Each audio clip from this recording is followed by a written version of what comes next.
Hello, stream and VOD people. Um, I have something. It's right here.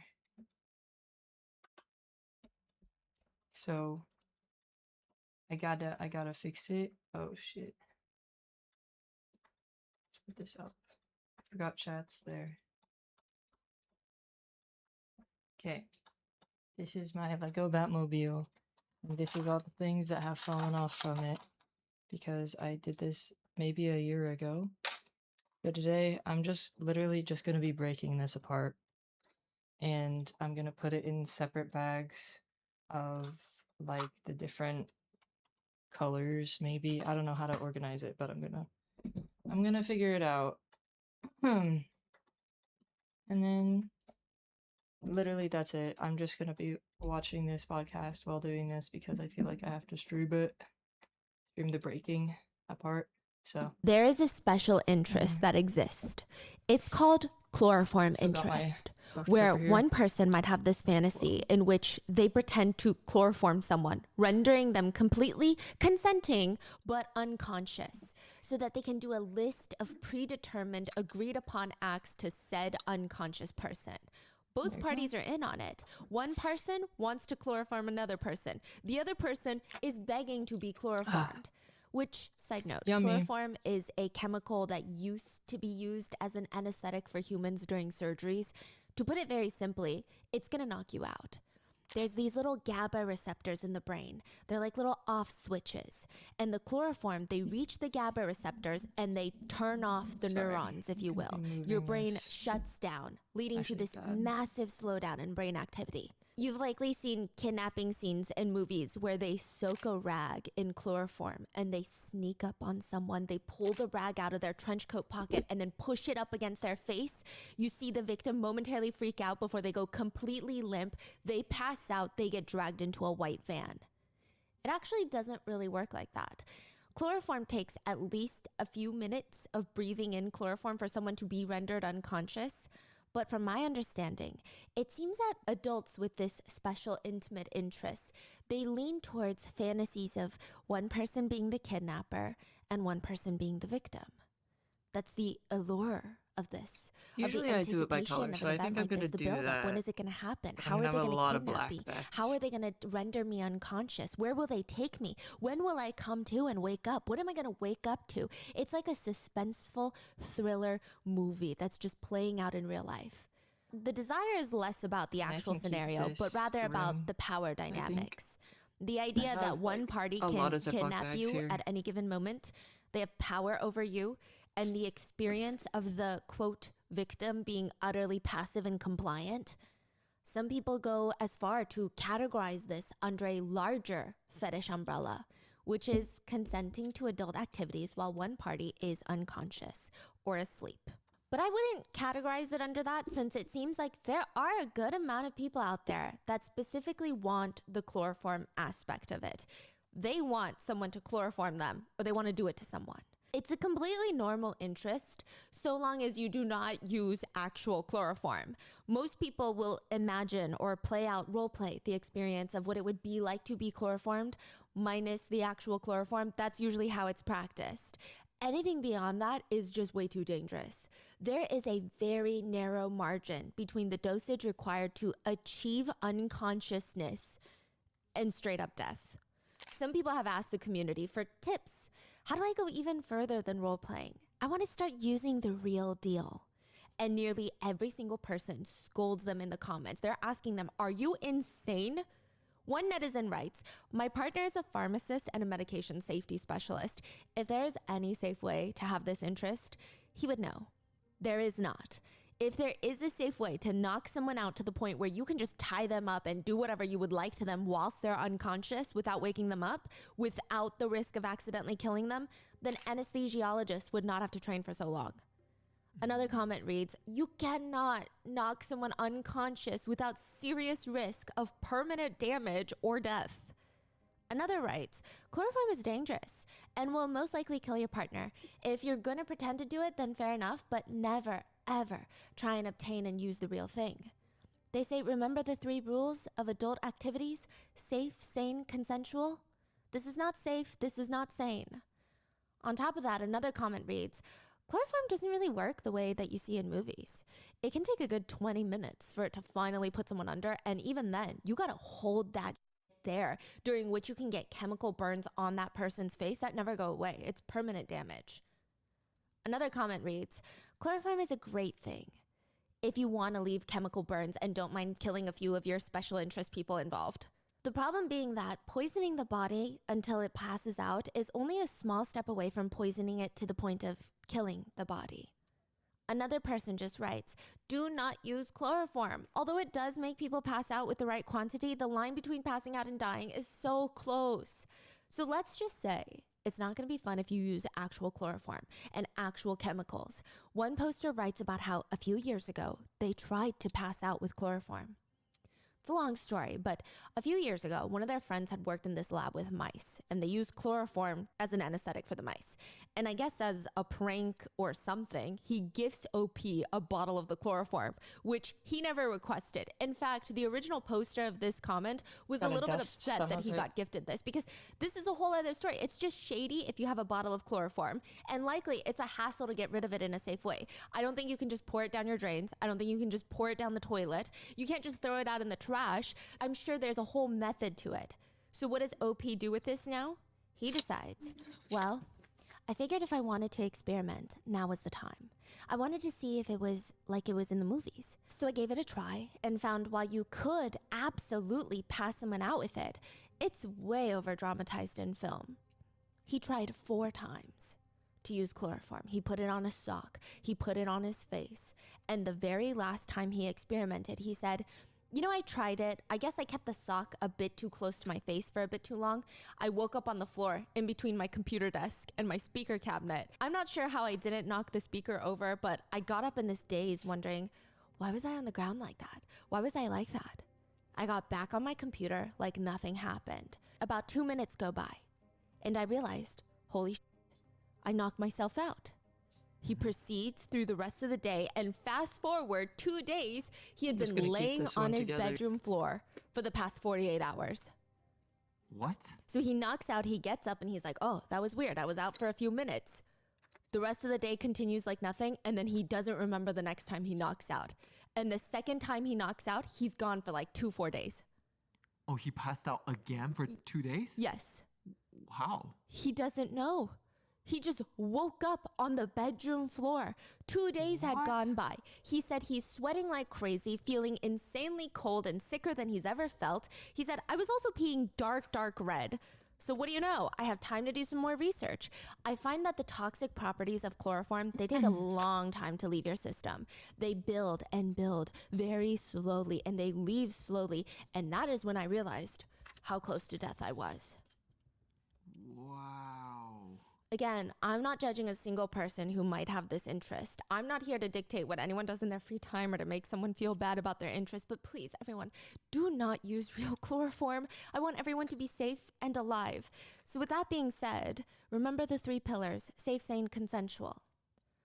A woman in New York, let's call her Valerie. She's anonymous. In the last few months of 2023, she's been having these dreams.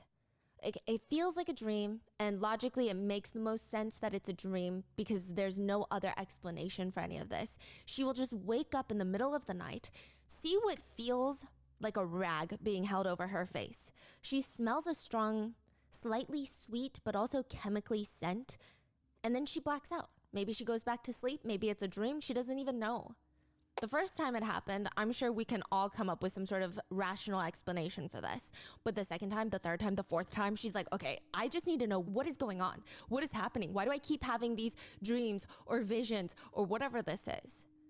December 29th, 2023, she decides to set up a hidden camera right behind the humidifier of the turtle tank in the room. She's got a little turtle tank in there. She sets up the camera and she's just recording herself. She just wants to know what is happening when she goes to sleep, that she has these weird memories, dreams. She doesn't know. She sets up the camera in the room and she falls asleep. She wakes up at around 2 a.m. And she decides, okay, that was weird. I felt like I had the same dream. I had the same feeling. Let me go check the camera. She rewatches the footage in the middle of the night. After she had fallen asleep that night, a man walks in with a rag into her room while she's sleeping, approaches the bed, pushes the rag against her face, and I'm sure she can visibly on the footage see herself struggling, fighting it before her body goes limp and she blacks out. That figure then proceeds to touch her sexually everywhere. But the craziest thing is, she was at work that night. The man in the video is her boss. 60-year-old Paul Giacopelli, an anesthesiologist, drugging her and essaying her while she works overnight to babysit his kids who both have disabilities while he's supposed to be at the hospital, and he came back to drug her and essay her. The doctor is immediately arrested and confesses to the whole thing. He says, yes, he would fill this rag with sevoflurane. It's an anesthetic that he would bring home from the hospital. He would put it on a rag. Now, I do want to mention that even though he reportedly later states to the authorities that he has chloroform fetish, he did not use chloroform. It's no longer used in hospitals. Sevoflurane is supposed to be the safer version of it, and apparently it has a much, much quicker recovery time compared to other inhaled anesthetics like chloroform, which also means it's easier for doctors to control. It's great, but it's still incredibly dangerous. He put sevoflurane that he stole from the hospital, put it on a rag to cover his babysitter's nose and mouth to render her unconscious. Wow. So I wanted to talk about this case because I saw a few people emailing me about it after we talked about the French case. Literally, the last episode was the French case where the wife was getting drugged, and they were like, oh my gosh, recently on the news, there had been not the same, but the similar method being used in the States. Wow. The doctor stated that he was attracted to the element of her being blacked out because he personally has, quote, chloroform fetish. Now, I'm glad that he told the authorities all of this, but also, I'm not sure where his attorney is because he states he specifically chose to do this to his nanny because she's a, quote, easy target and she's a, quote, heavy sleeper. Mind you, he is a chief anesthesiologist at his hospital. He's also a dad to 2 twin girls, and he's married. When the authorities searched his house, they found other drugs that he had taken home from the hospital, such as fentanyl. He had enough fentanyl to kill 8,000 people. What? Somehow, with the video evidence, with the crimes of stealing drugs from the hospital, he was just barred from practicing medicine and will only have to serve 4 years in prison. That is it.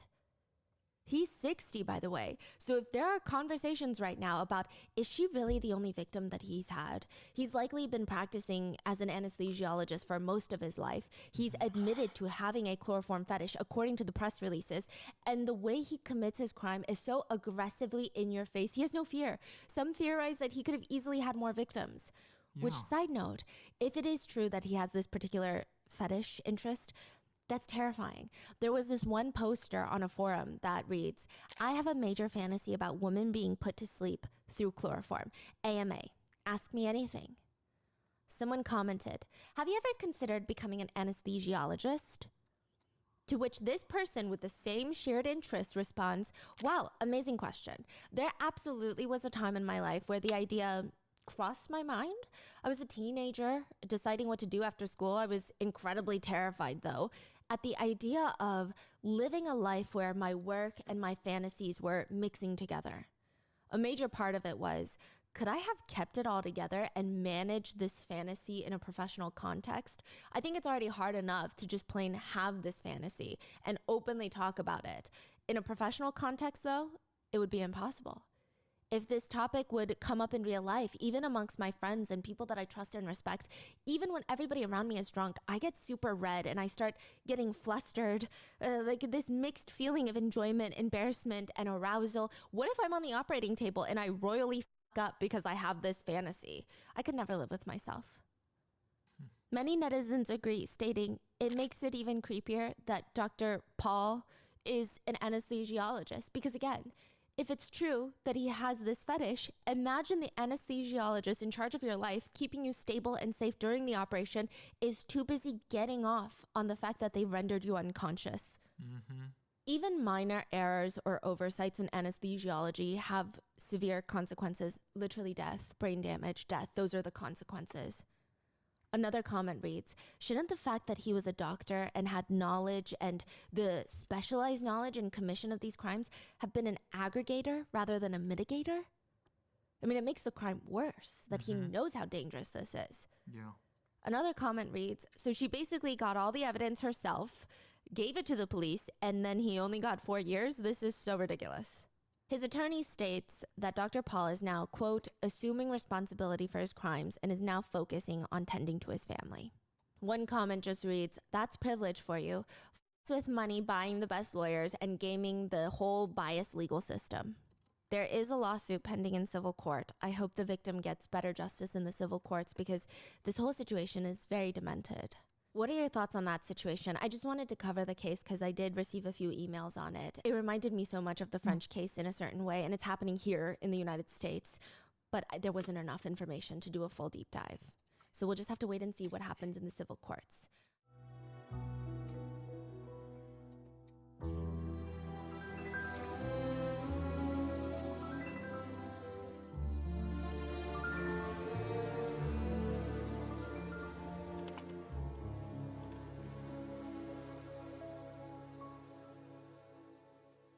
We would like to thank today's sponsors who have made it possible for Rotten Mango to support Kaylee Mills Foundation, a nonprofit established to encourage people to drive responsibly. They help rebuild families' lives after experiencing loss and hardship from fatal and even non-fatal car crashes. They do individualized financial assistance, grief counseling, and emotional support. This episode's partnerships have also made it possible to support Rotten Mango's These are all growing linked team. together. We'd also like to thank you guys for your continued support as we work on our mission to be worthy advocates. So, As always, full show notes are available at rottenmangopodcast.com. With that being said, let's get into today's case. ow. There is a battle of pinched the myself. best, if you will. It's like a competition where 10 groups of people each take technology that NASA and SpaceX use to build rockets. I guess I'm And just they gonna funnel leave it in out. $135 million every single year to race each other in high-speed cars. We're talking about Formula One. On 22 to 24 different tracks around the world, they race each other. The competition goes a little like this. Each team out of the 10 teams has to design and manufacture their own car from scratch, their own vehicles.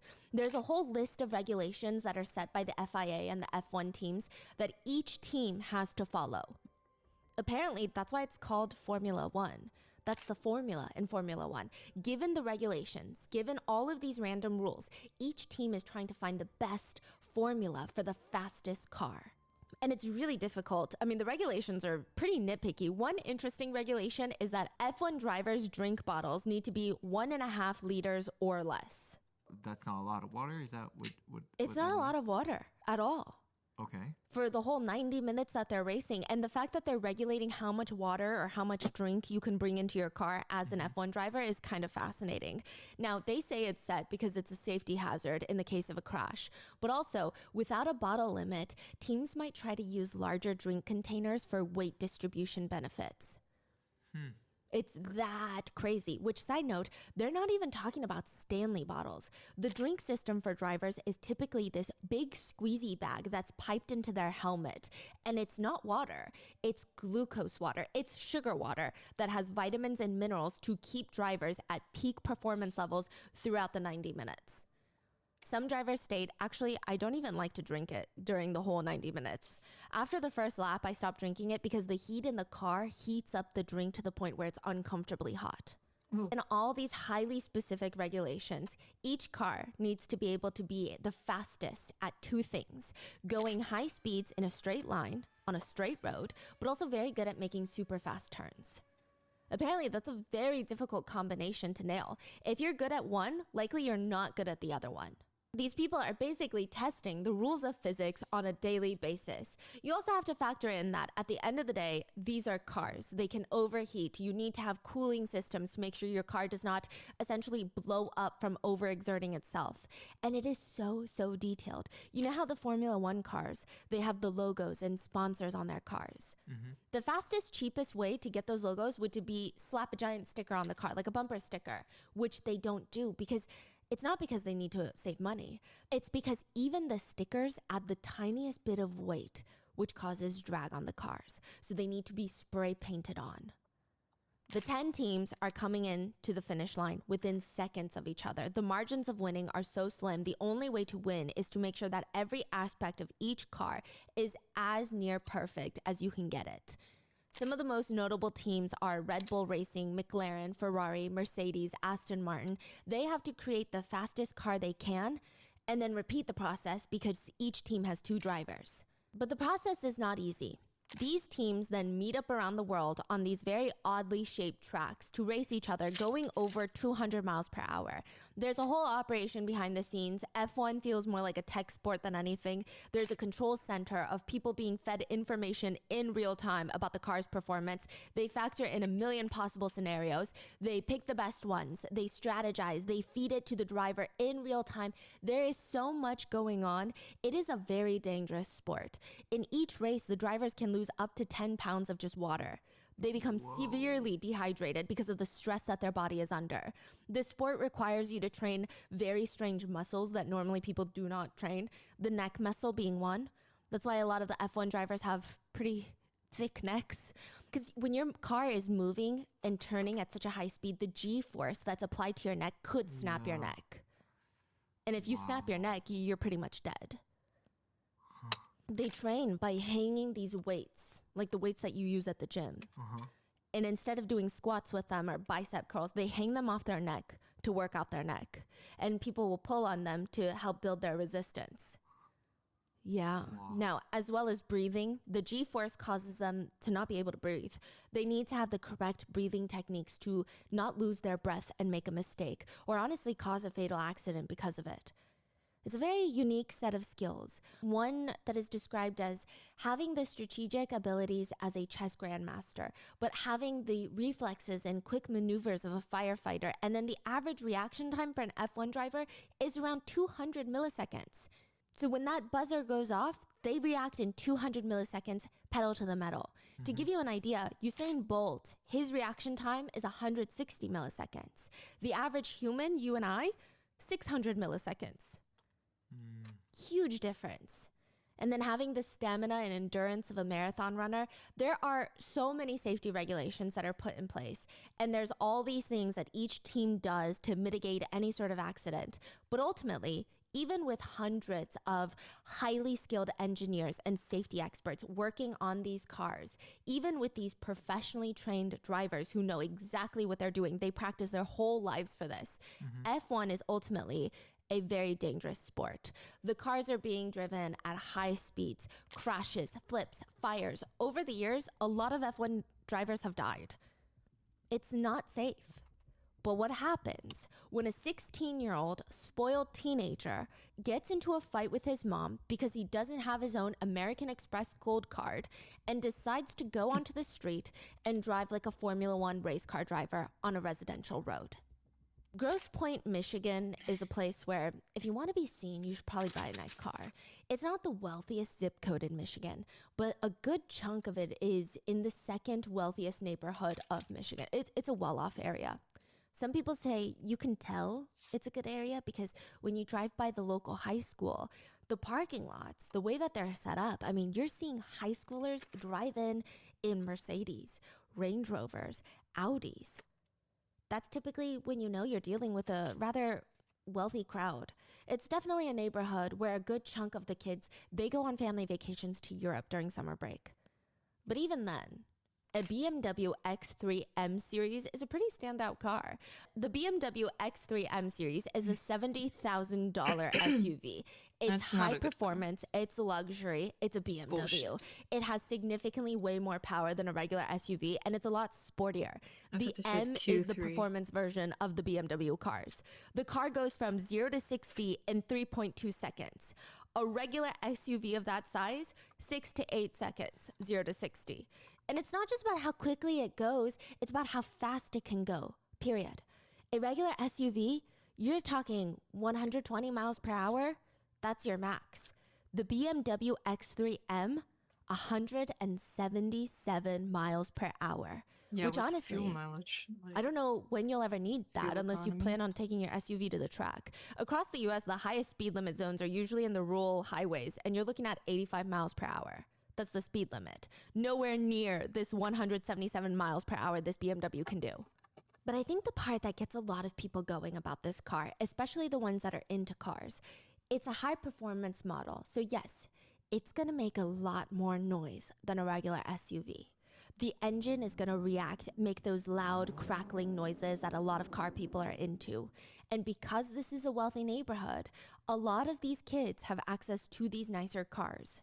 Around September of 2023, everyone in the neighborhood is talking about how this young girl in Grosse Pointe was killed by a drunk driver. Kiernan Tagg, a 16-year-old swimmer, he's in high school. His sister texted him the article about the girl that was killed, and he responds, "Jesus, that's tragic. I knew her." A Oh few my weeks God. later, High Kiernan risky. Tagg would be inside of a BMW that's been flipped over, and the car will be smashed to pieces. The human body is technically just a bag of meat. I know that so sounds risky. very morbid, but Are it's a you bag good? of meat and organs. I think sometimes we all like to think the human body is this miraculous feat of ingenuity that can overcome pretty much anything, which is sometimes valid. But also, if you throw a bag of meat at the wall going 60 miles per hour, there's just no way it's going to end well. That is what happens when people get into car crashes. They state going 100 miles per hour in a car and colliding into something stationary is enough to turn you into meat soup. That's how first responders react. One netizen puts it quite bluntly. When you hit something, that energy has to go somewhere. It can't just disappear. So it gets Just transferred highlighting to what whatever she's you saying. hit and Thanks. to your body. That means your doing car great. gets crumpled up like a soda can and your body gets slammed by massive forces. Your bones break, your organs rupture because your organs are not stationary inside of your body. They can move around, they can hit your chest wall. The brain gets shaken like a snow globe. The brain, if you hit something with so much force, the brain's gonna move forward and collide with your skull, causing concussions or worse. Your neck might snap like a twig, causing paralysis or death. Many people believe the higher the speed, the less probability you have to survive. The faster you're going before a crash, His the less organ- likely Why you're are going you to be able to laughing at get his down organs, to a survivable speed. So weirdo? what can you do to avoid this nightmare scenario?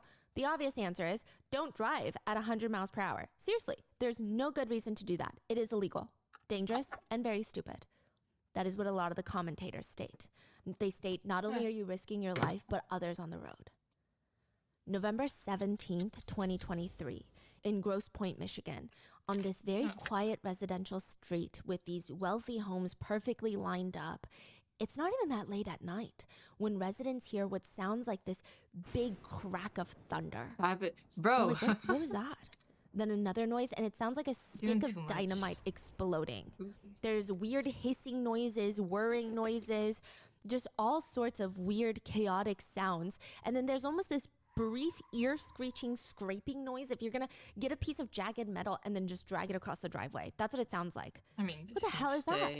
Some of the neighbors, they run This out can onto the stay street together, and they see right? this white I mess. feel like you It's don't need to take a that white apart. ball on the ground next to this big oak tree. It's like, They're like, that is a car. I feel like the base It is a car can- that has been can flipped stay. over. Now, if they know anything about cars, they would know that this is a full-sized SUV that's flipped over next to the tree. But because of how it slammed into the tree, half of the car looks like It'll it's be gone fine. missing.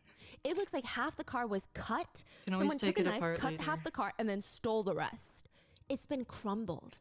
It's not even just flying apart. You know, sometimes you go onto the highway and you see accidents and someone's bumper is on one side, someone's door is on the other side. It's not like that. It looks like the car disappeared, squished to the point that you cannot even recognize it. It's like someone sent half This of the is front so, of the like, car through a scary. hydraulic press. oh my god. In front of Look the at car, that. there is this oak tree. What the hell that am I has supposed to clearly do been about hit. that? But behind the car, there's a lamp post that's been knocked down. So it seems like this car was on the road, drove through the lamp post, knocked it down, flipped in the air, and hit the tree before hitting the floor. Wow. So it's like flying almost. Flying, they said it flew in the air. This is a residential street with really nobody else on the road. What kind of speeds does this car have to be going to do all of that? In order to hit the tree with that kind of impact, it had to be going over 90 miles per hour, probably over 100 miles per hour in a residential street. That means the driver of this car had pushed the accelerator down completely. Side note, going over 105 miles per hour straight towards a tree is, the car is basically going to disintegrate on impact. If you've ever seen a crash What is dummy this car video? heading It's- straight towards a concrete wall or a tree at 105 miles per hour, you will see that where the car It's called Spoiled Teen Angry Drives 105 miles per hour, kills friend because mom won't give him gold card. Basically, it's a true crime about a spoiled kid. comes into contact with the object, it's like it enters a portal. It just disappears. It doesn't break apart. It crumbles to the point where it's gone. It's so quick, it doesn't even look like a dent. It looks like that part of the car just vanished. So if you're in the front seats of a car and it hits a tree at 105 miles per hour, it's like being in the epicenter of a small explosion. It doesn't really matter at this point if you have your seatbelt or your airbags deploy. The human body just simply is not designed to withstand those kinds of forces on the body. Internal organs are hitting up against your chest wall. That also happens with your head. If your brain hits the inner skull with enough force, that's a death sentence. The force of the collision practically disintegrated Lego this vehicle. stream. The Yes, engine, it's the transmission, here. they're no longer even attached to the car anymore. Well, In the the middle of taking this apart random neighborhood, this version of it BMW anyway. X3 is just sitting there completely obliterated.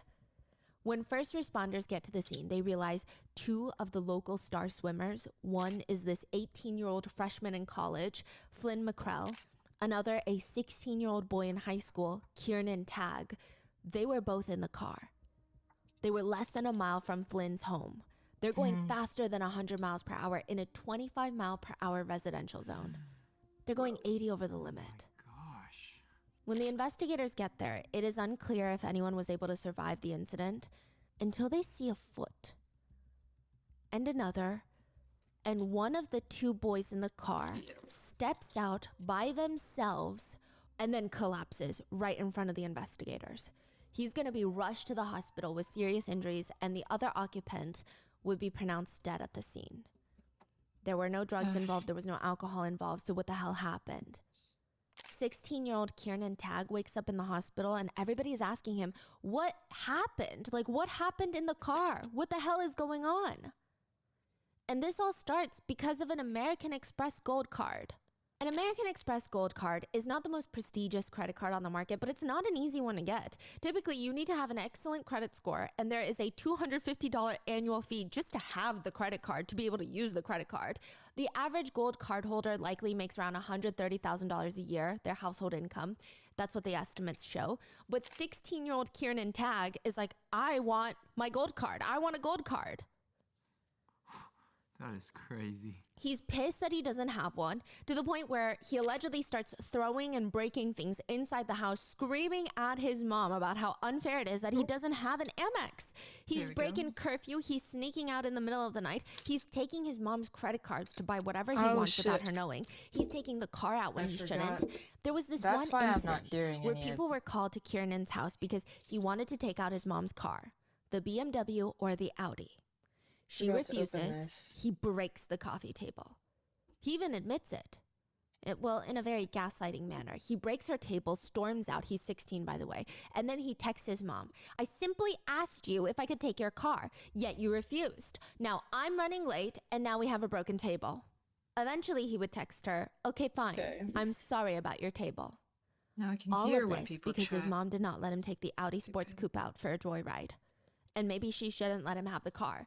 Just a few days before the accident, Kiernan filmed himself driving at 140 miles per hour, which was 4 times the speed limit where he was. There is a clip of him on the highway going nearly 140 miles per hour. There is a clip of him at a red light. When the light turned green, he acts like this is the starting of an F1 circuit. He just pedals to the metal. He records himself 140 miles. Like, And he posted onto Snapchat for his close friends. wow.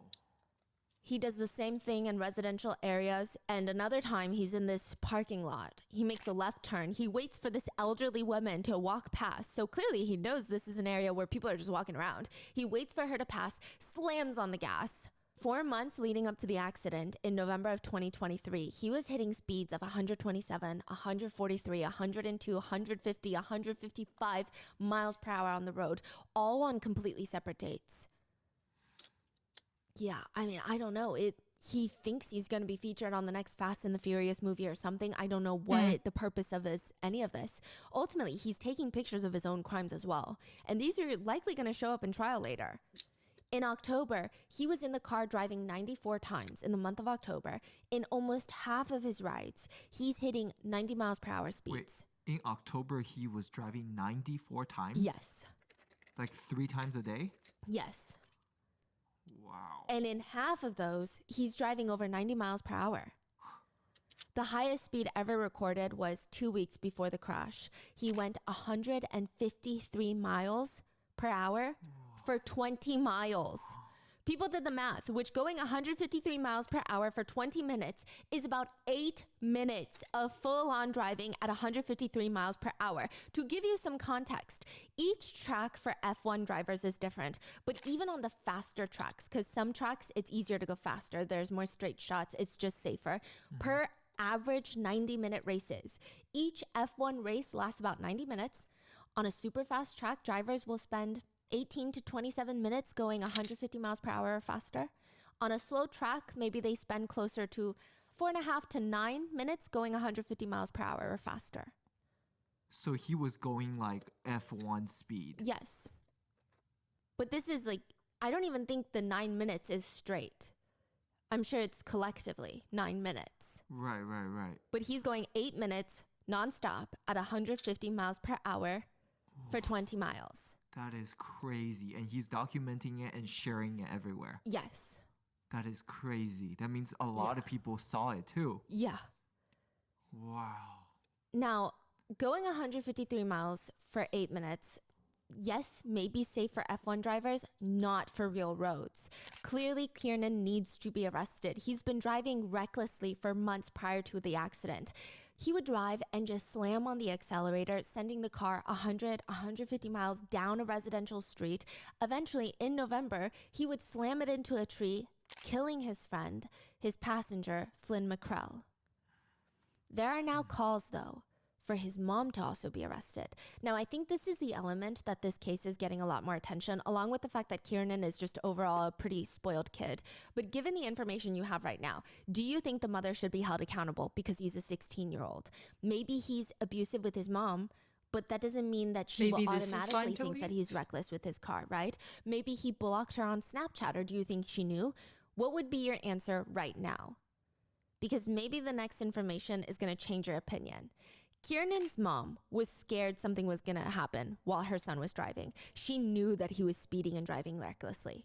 September 14th, 2023, 2 months before the crash, Elizabeth, Kiernan's mom, texts Kiernan angry, "Slow the fuck down right now." She can see that he's driving at 123 miles per hour because she has the Life 360 app, which is basically a tracking app for some parents or families or couples to make sure that their kids are safe. There's a lot of controversy about the app, but the app will track your location and it'll even alert parents if you're a reckless driver because it gives them alerts on how fast your vehicle is moving based off the data from your phone. So if your phone is in the car, they can tell you how fast that car is going. That is crazy. It can also tell you if your child or whoever you have on the Life 360 app has been in a car accident or if their battery is going low. So every time Kiernan was speeding, 94 times in the month of October, I think it's because I'm Elizabeth, homeless, his but I mom would get sat a like notification that, I would and cripple alert myself. on her phone. Oh, this? Which a lot of Yeah. people are saying, then shouldn't it just I'm have just been one crisscross time? If your applesauce child mostly. is speeding, why still give them car privileges? Driving is a mean, privilege, it's not a right. A lot of A few people say weeks that they before the can't crash, Kiernan's like, sister even texted him, "Speed limits do exist for a this, reason." And like, she linked sit the on article their about the legs. victim of the drunk driver. like And with he their says, "That's legs like tragic. that. I knew her." I don't know. Kieran's sister sent it to him, like an older sister. Yeah.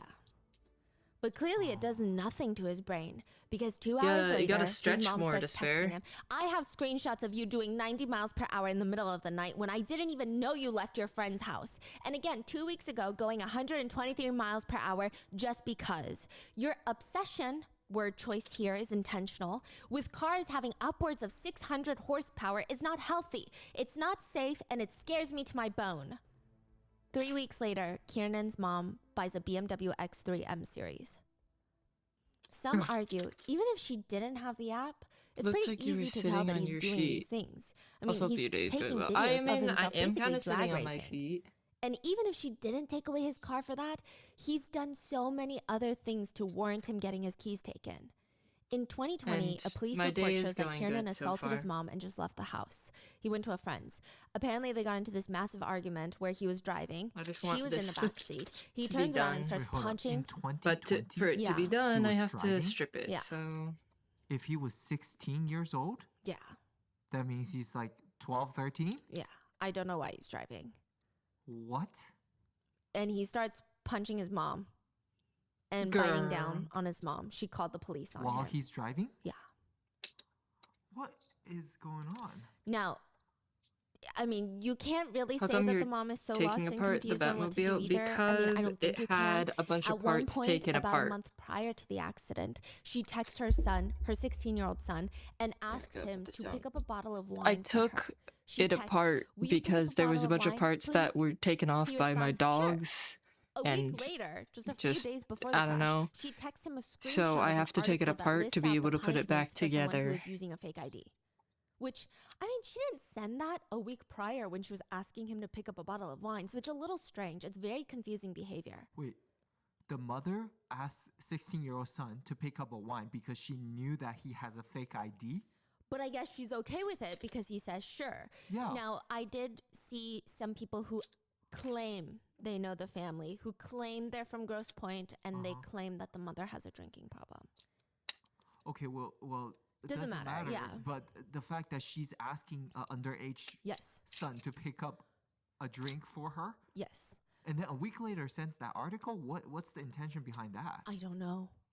I don't know because I was trying to wrap my head around it and I'm like, okay, if I were a mom, I think if I had a suspicion that my kid had an ID, I would just send that article. I wouldn't make him actually go commit a crime because him having a fake ID and then going to buy a bottle of wine are two different charges. Yeah, And then me requesting him to buy a bottle of wine yeah. is also very bad parenting, even if I'm trying to prove a point or trying to figure out if he has a fake ID.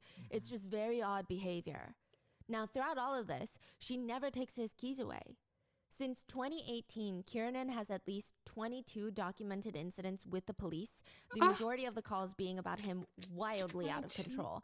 His mom would call the police having no idea how to calm him down. At one point, he was arrested for domestic violence against his mom. He had to be held in a youth center in the county. While Flynn's parents... This is why they you just hate your remember- children. Well, Flynn's mom says, I was standing in the No. foyer of the house and listening to them saying there was a crash less than a mile away and your son didn't make it. And I couldn't. I mean, all I could say was no. Flynn's parents believe that Kiernan's mom should be held responsible. There is a mountain of evidence, and she admitted through text, it scares me to the bone, it's not safe. Side note, Kiernan's dad and his mom were divorced recently, and soon afterwards, Kiernan's dad passed. So it's really just his mom in the picture.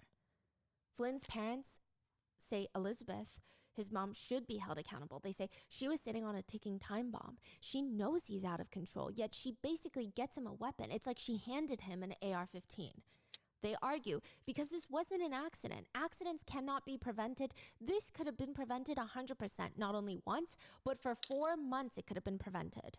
She knew and admitted in the text that she knew her son was breaking the law, acting criminally, and expressed that it was not safe. Any reasonable person would have done something very, very simple, and that would have been take the keys away. And she didn't do it, and now our son is dead. Every day, we wake up in shock There are and just some people who disbelief that shouldn't our be son, parents. our beloved I friend, is know. gone, and it was 100% So many. preventable. They The don't slightly deserve children. unexpected and kind of wild part is Kiernan's mom is an educator. What do you mean, a teacher? She's the campus minister at the University of Detroit. Her LinkedIn reads, passionate leader, educator, mentor, and marketing executive, mindfulness-based stress reduction instructor, credentialed in leading trauma-informed and teen mindfulness programs, student coach, and mentor. She writes, I'm regularly involved in school activities and functions and seek to proactively improve the children's learning experience, which, I mean, I feel like she hasn't been quite proactive in her son's life, but that could be an overstep on my part. Flynn's parents have also stated, any reasonable person would have done something. They would have just taken the keys away. That's it. That's all we were asking for. A lot of news articles, and I think Flynn's parents themselves, are referencing another case in Michigan, which might feel reminiscent of what's happening in Georgia right now. But there was another case in Michigan where in 2021, there was a deadly shooting at Oxford High School. The killer's parents were also charged for Gotta buying go the gun for their outside. son. All They right. did not Bye, take reasonable despair. actions Hi, to prevent their Hydra. child from harming others. They didn't put a cable lock on the gun. He drew a picture of a gun in class and wrote on the page, "The thoughts won't stop. Help me." But they did nothing. They were both held responsible for the lives of 4 students and sentenced to 10 years in prison for involuntary manslaughter. So he was The sentenced to more, parents. yes, but the I see. parents were also sentenced. Now, a lot of people reference the Crumbly case when talking about the Kiernan case. Flynn's parents argue it's the same core principles. The Crumbly parents did not secure the weapon, and in this case, Flynn's parents argue the car is a weapon. A car can kill people, so yes, it's a weapon, is what they're arguing. The parents ignored the warning signs. They argued Kiernan's mom could clearly see that he's What do you speeding think? and he's Should I not getting take it better. apart more, or do you There's think this is bone negligence. enough? Flynn's parents argue that Elizabeth Hi, Kiernan's mom was Gibby. negligent of He's helping her wagging son his to tail. stop behaving recklessly and still let him put himself in those Gibby. positions of being behind the wheel, Nope. and they provided access. So in the I guess Crumbly that's case, an obviously answer. it refers to the gun, but in this situation, Flynn's parents argue the car is the weapon, and when Elizabeth would go out of town, she would leave all the keys just in a drawer where he would have unlimited access to them. Yeah. Some people think that's not a great analogy. Other people think there's a better analogy, which is a case in New York recently. A mom and dad were criminally charged after their son crashed a BMW into a truck at more than 100 miles per hour, killing his 14-year-old passenger. Oh, The parents shit. were charged with endangering the welfare of a child for allowing their son to drive while he was legally unable to do so. It seems like Flynn's parents are hoping for the same thing in this case, which brings us to the question of, should a parent be held responsible if their child kills someone while recklessly driving a family car? Now, just a side note, just so I don't not address it, there are allegations that Flynn's parents have some wild political views, okay? I'm not sure how accurate the sentiment is. I don't personally know them. It could be a rumor, it could be 1 or 2 articles, but it has been brought up a few times in the comments, which I think is always important. So there's like Reddit threads talking Gibby. about it. But in this situation, I think it What has are you nothing to do doing? with Flynn. Flynn was the one that passed. There are a few group of people, some that are conflicted on whether or not Kiernan's mom could control him at this point. Some are saying, I mean, he sounds out of control. There's nothing that she could have done, really. If she took the keys away, he probably would have beat her, is what people are saying. But even It's then, right it's there. like you could just Yeah, call the no. police and have him taken to a juvenile Yeah, center then. Do the right thing, yeah. One comment reads, his mother told police her son was abusive and that she was afraid of him. The police report shows multiple calls about both violence and speeding. Sounds like the mother did everything she could. He was reckless and took an innocent life. Hope he pays for the rest of his. One netizen has a bit of an unpopular opinion, but they write, you people are fucking insane. If the driver's mothers should be charged for not taking away the keys, the victim's parents should also be charged for allowing their son to ride with him. Another one reads, if you get into a vehicle with someone, that is your free will decision. What? One parent writes, so if a teen gets an STD and passes it to another person, is the parent responsible? If the teen goes off to war, are the parents responsible? Teens have impulses. You can be the best parent in the world, but one mistake and it can be life-changing. We need to stop blaming the parents and start blaming the individual. To which someone just responds, Well. insane analogy, which I do have to agree with that opinion. Side note, the family seems to have 3 cars. Kiernan has 3 cars in the family for just him and his mom. A Subaru Forester, an Audi Coupe, and a BMW X3 M Series. Flynn's parents also argue, fine, let's say Kiernan's mom absolutely, for whatever reason that doesn't make sense, could not take away his keys. Why not give him the Subaru keys, the much slower car? And a lot of others agree with that sentiment. One legal expert states, Kiernan's mom had months and months of knowledge of her son's reckless driving, and she not only failed to take the keys away, she actually gave him a car that could go faster. One comment reads, "The mother should not have let her son drive at all. I believe she should be charged." Another mom agrees, writing, "Let me find out my daughter is driving recklessly. She won't have a car. She would have to ask me every time she even steps out the front door." Another parent wholeheartedly agrees, writing, "My oldest son, 16, just got his license a month ago. He is under no illusions. If he violates any traffic laws, speeds, runs a stop sign, so much as looks at his phone, he will never be driving again until he's 18. At the DMV, they made it quite clear to him that the state and I both have the right to revoke his license, and he knows I absolutely will. Raise your kids right. Make sure they understand they will be held accountable for their actions, and this kind of thing would not happen." One comment reads, Did my "This stretches reeks of entitlement and God on complex. my own. Tragic that the mother either couldn't or wouldn't control This is what him, it's and it supposed cost to someone else look their like. life. We I don't often was think of vehicles as deadly weapons, but we have about vehicular manslaughter laws this for a reason." much done, Flynn's parents argue, "I want him in prison for as long as possible. which Why should sucks. he get a But break? The kid is at every that's what I break get and for every waiting. privilege there is." There's so many instances of Leaving it criminal on the behavior. floor. This is an individual who knows right and wrong, has most privileges most people will never enjoy, and he chose to drive homicidally and murderously and break our laws. This is a person that needs to be taken out of society because he is dangerous, and the only way to restore is through punishment, if you're that kind of criminal. Flynn McCrell was 6'4". He's tall. He's got this very shaggy red hair, orangish hair, and everyone said that he's a bit of a gentle giant. They said he was the baby of the family, the one that he couldn't even go to amusement parks because he didn't like roller coasters. His family can't stop thinking about how he must have died in fear. He was always the quickest to crack a smile, and he had just come home from Thanksgiving break. So a lot of people were asking if he was posting these on Snapchat, if Kiernan was posting this, then Flynn must have seen. But Flynn's parents argued they really weren't that close. Flynn had just come home from Thanksgiving break, and to him, Kiernan was just the nice kid. He's just a few years younger, trying to also be a swimmer. So the way the relationship seems is Kiernan was looking at Flynn almost like a swim mentor. Looking for a And perhaps bookmark, he didn't and if I show have Flynn leftover stickers. the bad sides of his personality and his habits because, you know, they didn't have a cool friend relationship. It gives the older guy mentor and his little mentee. He always looked up to Flynn. Flynn's parents said whenever he came around, we never had any inkling. He was very polite. After every meal, he would thank us. He always offered to help bring groceries into the house if one of us had gone shopping. They don't even go to the same school. They're not even the same age.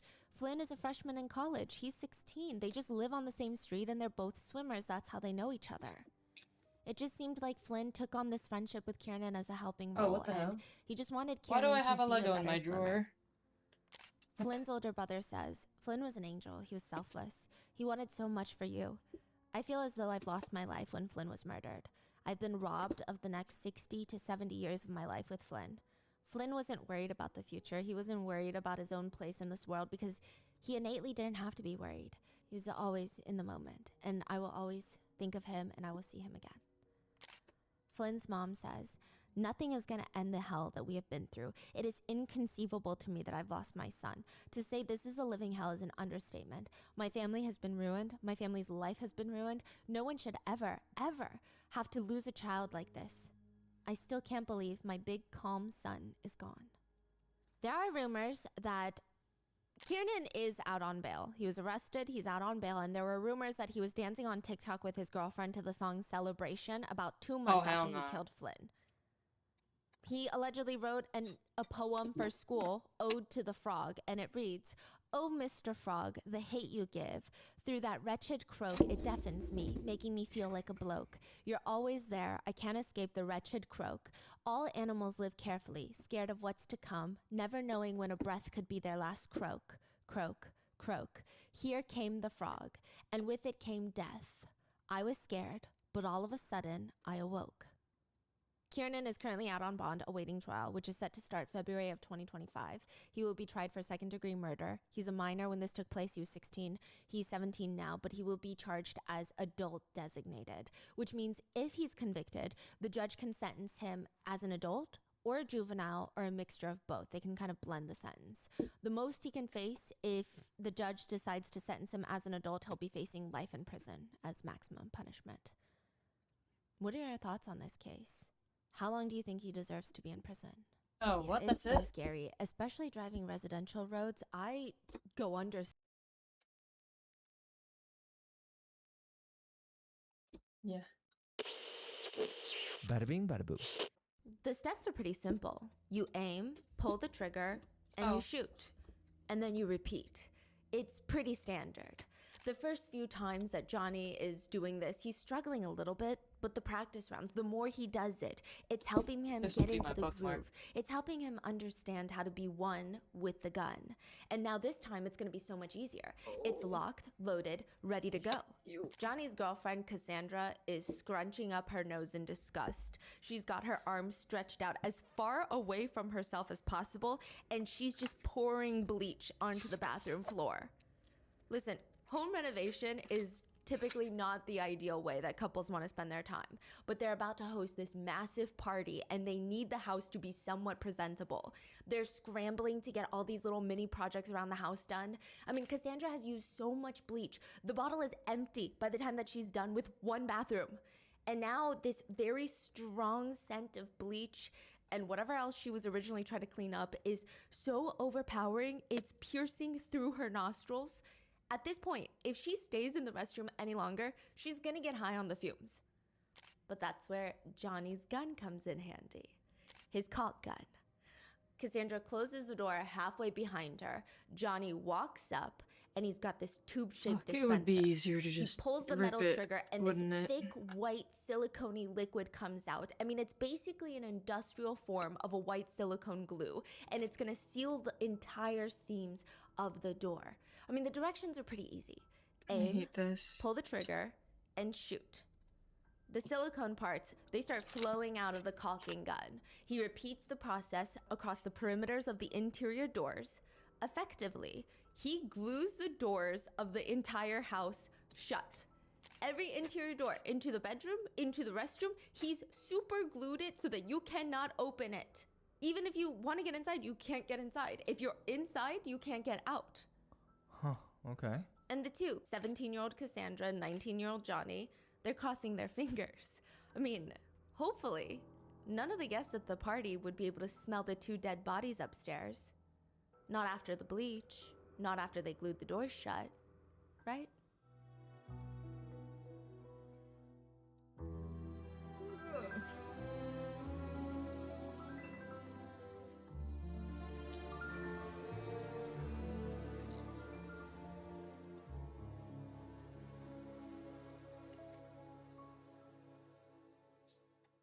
We would like to thank today's sponsors who have made it possible for Rotten Mango to support the Palestine Children's Relief Fund. They are volunteer-based and provide free medical care and humanitarian aid to thousands of injured and ill children in the Middle East.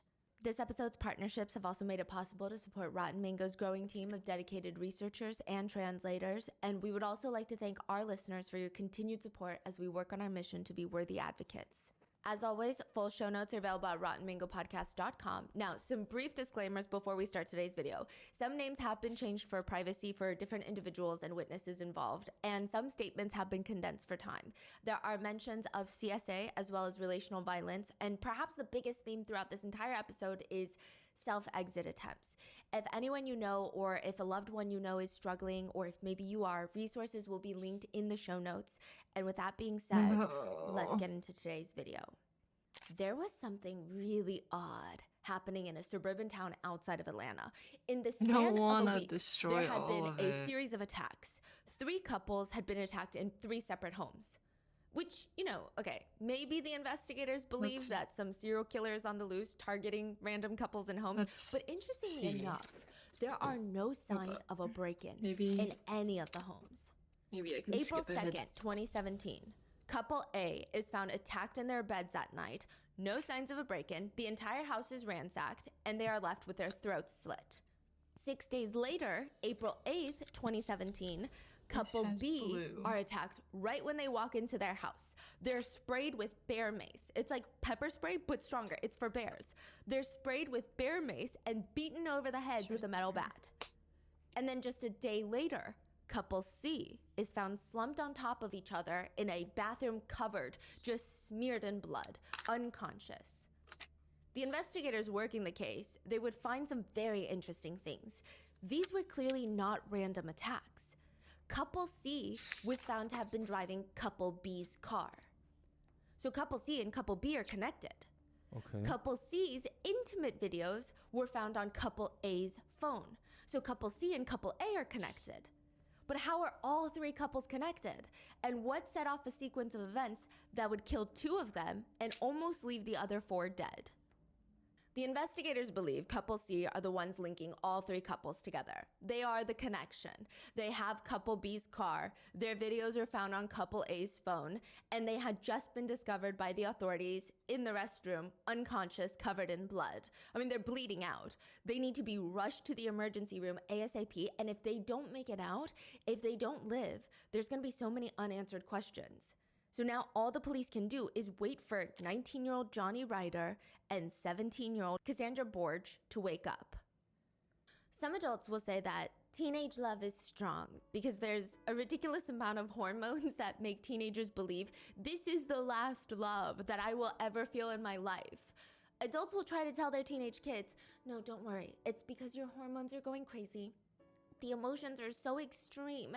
There's gonna be other people out there for you. This is not the only fish in the sea.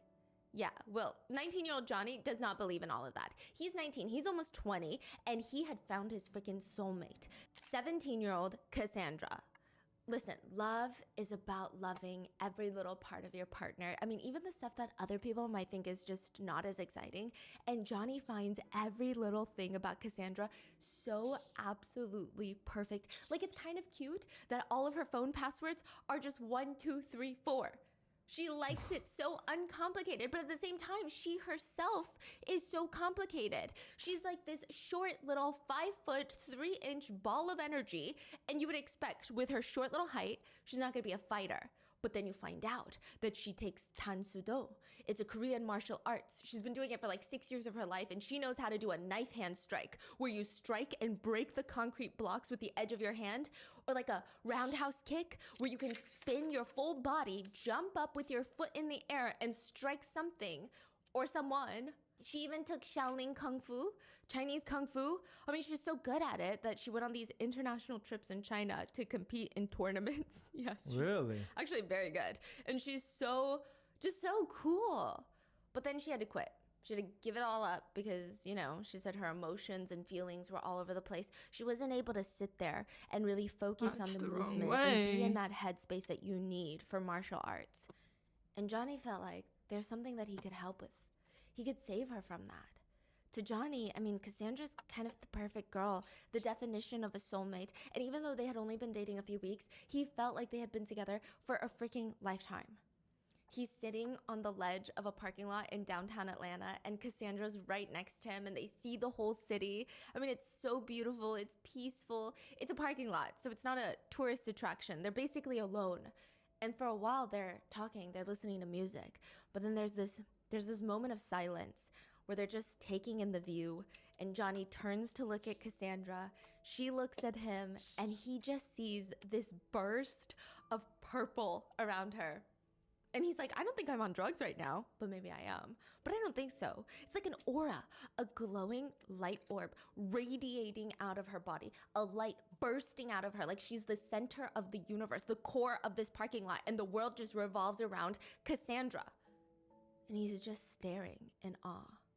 Of course, Cassandra starts to feel a little bit self-conscious, like, wait, what is it? Why are you looking at me like that? Why are you just staring at me? It's a very intense look. I see purple all around you. What?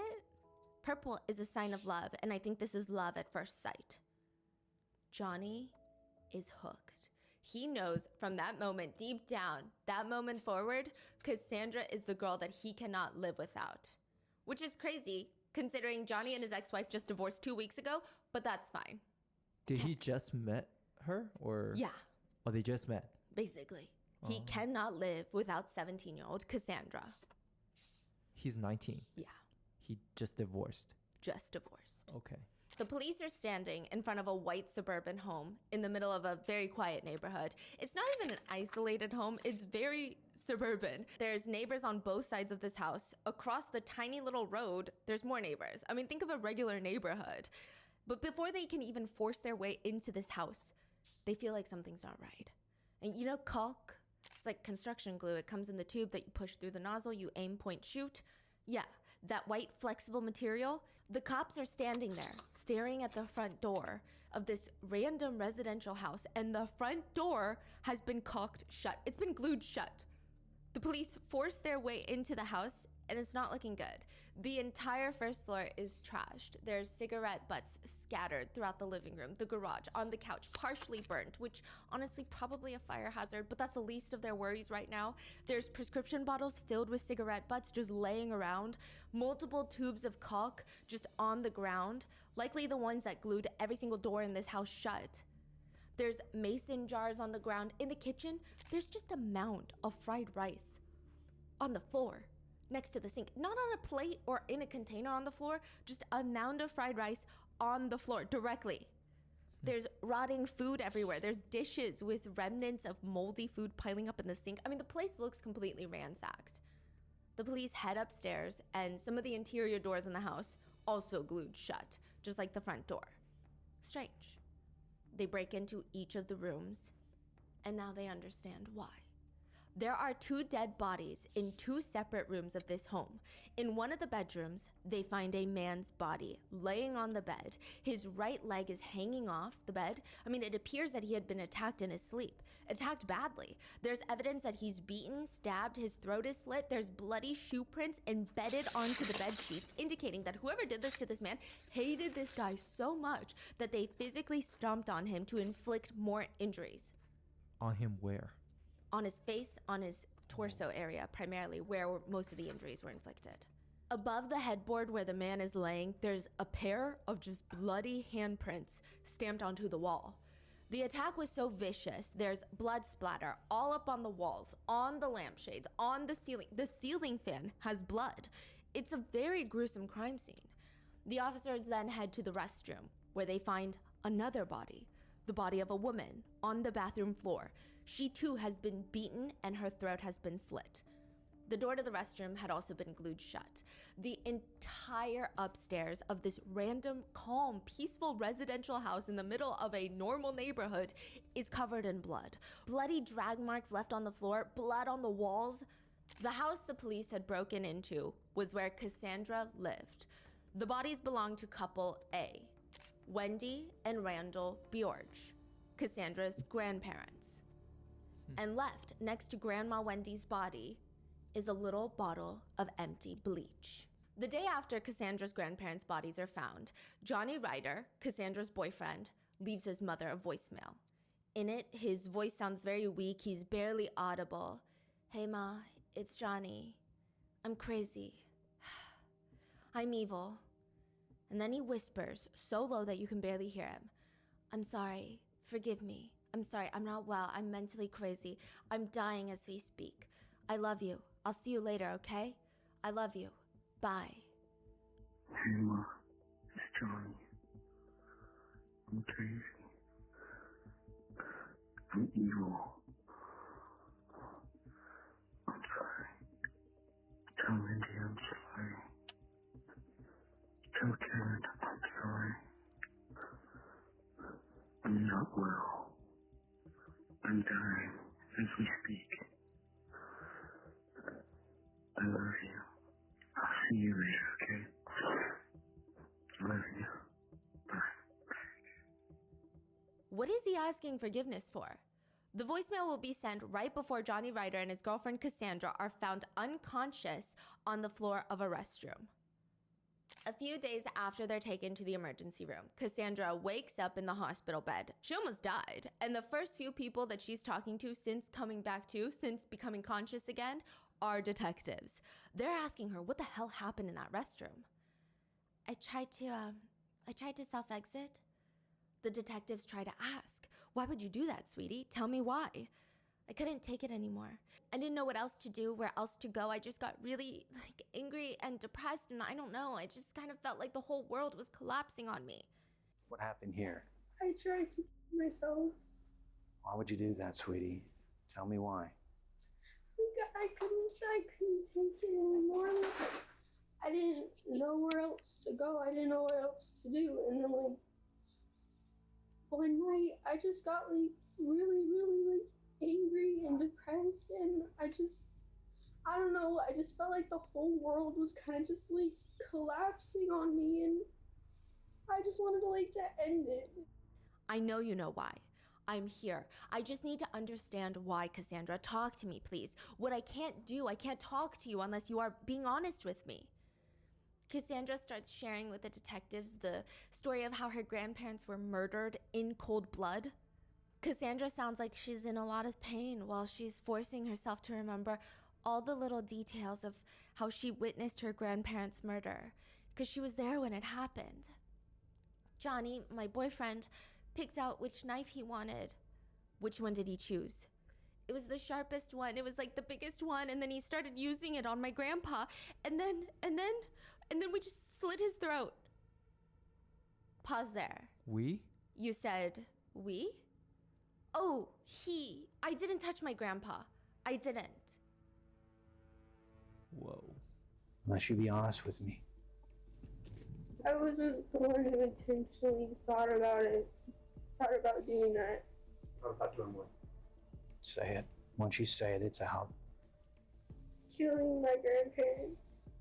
Back to the night of the murder. It's the middle of the night, maybe just past midnight. Cassandra is in the room with her grandma, Wendy, and Grandpa Randall is asleep in a separate room. They sleep separately. Cassandra is in Wendy's room when she freezes. Wait, what was that noise? She strains to listen, but it's no use because the noise is getting louder. She can hear it. It's like grunting, the sound of a fist hitting flesh. Imagine if you were to punch a bag of meat. It sounds like someone's getting beat up in the next room. That's what it sounds like. Someone is in a lot of pain. They're yelling and the screaming starts, and she knows exactly what she's listening to. Johnny, her 19-year-old boyfriend, is beating her grandfather to death. Cassandra freezes. I mean, what is she supposed to do? Oh my God, her grandpa is gonna die. Johnny is going to kill her grandpa. What can she even do right now? Suddenly, she starts feeling this overwhelming rush overtake her entire body. It's like a tingling sensation. And she turns to her Grandma Wendy, grabs the tire iron in her hands, and whacks her grandma on the back of the head. A week after the murders, Cassandra and the two other people, they've got bags of McDonald's with them. A few orders of fries, milkshakes, and burgers. They're setting up the little table to get ready to eat family style. They're gonna lay all the fries out. They're putting the milkshakes down, putting in the straws. And Cassandra's telling the two people about how sick of hospital food she's been. Yeah, I bet. I mean, there was one point where I couldn't even eat anymore. Briefly, the two others that are with Cassandra decide to step out for a moment before they start eating. Cassandra glances around. She checks out the room. It's a pretty small room, bare, just a door leading into the hallway. There's no windows. There's no artwork, no paintings, just empty space. She's completely alone now. She looks to her left, then to her right, and then she looks up. And then she looks straight in front of her, where there is a camera pointed eye level at her face. And she just stares into the camera. No emotions on her face. Her face is completely blank, but her eyes are wide, so alert, it almost looks like she's gonna go cross-eyed. Like she's trying to peer into the soul of whoever is watching on the other end of the camera. It's like Cassandra has broken the fourth wall. For how long? A few seconds. I mean, it feels like eternity as I was watching it. She's wearing this dark forest green jumpsuit. Her hair is tied up in a messy bun. She looks like a teenager that just woke up. She's got these giant casts around her arms that come almost up to her elbows. Like she's wearing oven mitts, and they're tied together. She's got a giant Band-Aid on her neck, and she just stares into the camera. And she's alone in the interrogation room with, I guess, us, the camera. And she stares before leaning down and slowly using her mouth to vacuum up a French fry because she can't use her arms. Wait, she's keeping eye contact? No, she breaks eye contact and then leans down to eat it, and she just starts crunching, crunch, crunch, crunch, and stares into the camera, glances around, then leans back down, vacuums up another French fry, crunch, crunch, crunch, then another, then she leans down and takes a sip of her milkshake, and then she decides, you know what? I'm just gonna go for it. She uses her cast like a giant scooper, scoops up the burger, and just starts eating in silence while periodically staring into the depths of the camera. Welcome to Cassandra's interrogation tapes. Cassandra will matter-of-factly share her side of the story of why she chose to kill the only people that ever cared for her. This is her version of events. There are very few reasons why someone might torture another person. Most of the reasons don't make sense. They could just be sadistic. They get off on the power that they hold over the other party, and the pain that they're eliciting from this person is thrilling. It's exciting. They're getting off on it. Perhaps it's vengeance. Maybe the person that they're torturing has done something so unspeakable, so heinous that even death wouldn't be good revenge. Or, I mean, that sounds like it's just in the movies. The most common reason I imagine to torture someone is to extract information. If you have information that the CIA wants, they might subject you to what they call, quote, enhanced interrogations, aka torture, in most people's opinion. Stress positions so painful that your body is shaking in agony. They'll put you in these boxes, in these contorted positions where every second feels like there's needles sticking into every part of your muscles. There's just nonstop pain. They'll play loud music to the point where you cannot get a single second of sleep. It is so all-consuming, you can't even think straight. Sometimes they use frequencies to do that. You feel like you're losing your mind. You want it to stop. Honestly, you would do anything at this point for it to just stop. Please, just stop it. Sometimes if they're really desperate, they will allegedly waterboard you, so you feel like you're drowning. But they say that there is no greater torture than when you're forced to watch your loved one die. That's why in all the movies, they tie up the hero's loved ones and they say, give up that information or else we're gonna kill this person. It's a torture so vile that I doubt that the CIA would even take part in it, which is saying a lot. Cassandra drags her grandma's bloodied body into the room next door. She's leaving these bloody marks behind, and she joins Johnny and her grandpa. Look, they did not bring a backpack with duct tape, a tire iron, and throw dirty old t-shirts across their mouths to cover their faces to walk out of this house with nothing. We need the safe code. Johnny looks at Cassandra. Can you grab some knives? Cassandra runs downstairs to the kitchen, grabs the 3 biggest knives that she can find, butcher knives, runs back up, hands them to Johnny. What's the safe code, Grandma?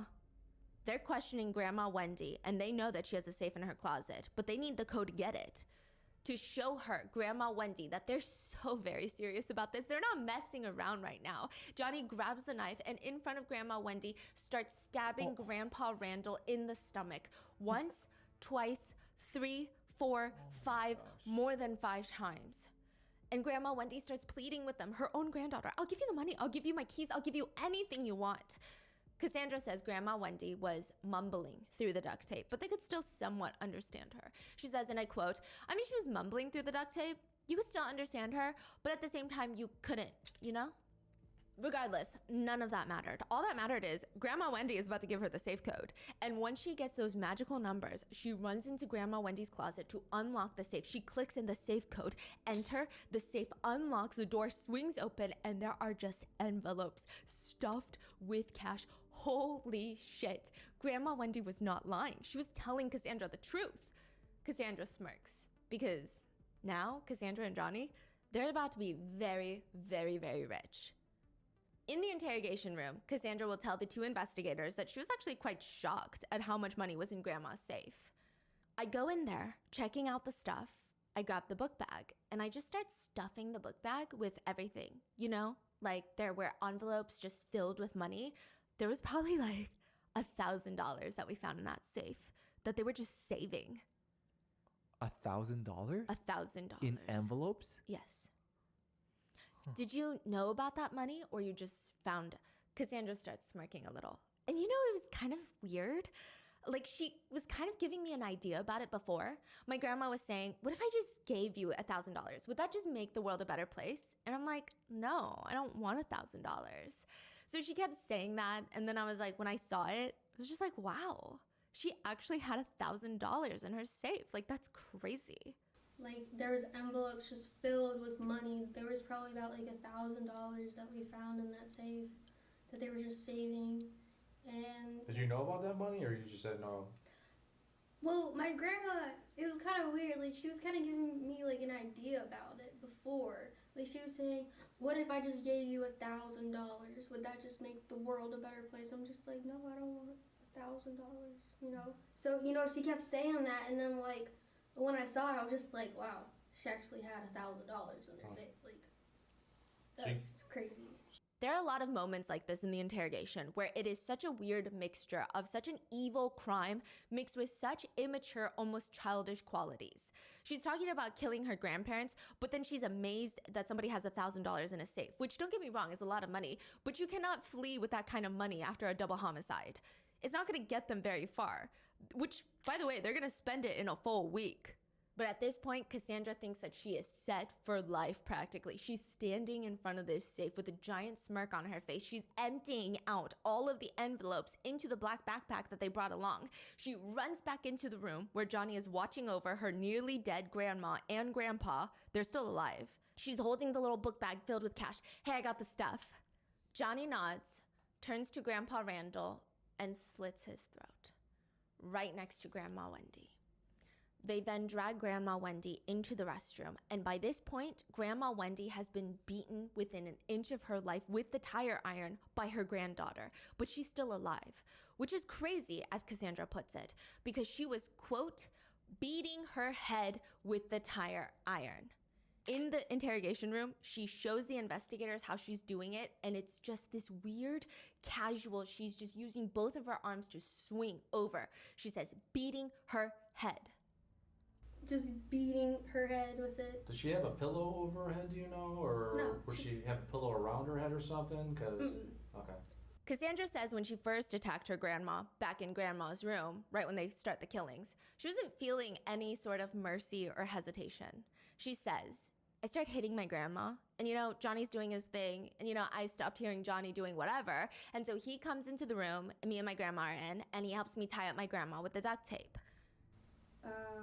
He helps me tie up my grandma with the duct tape, and And how did you do that? Is it just her hands or? I got her hands, I got her whole head, and then I got her ankles.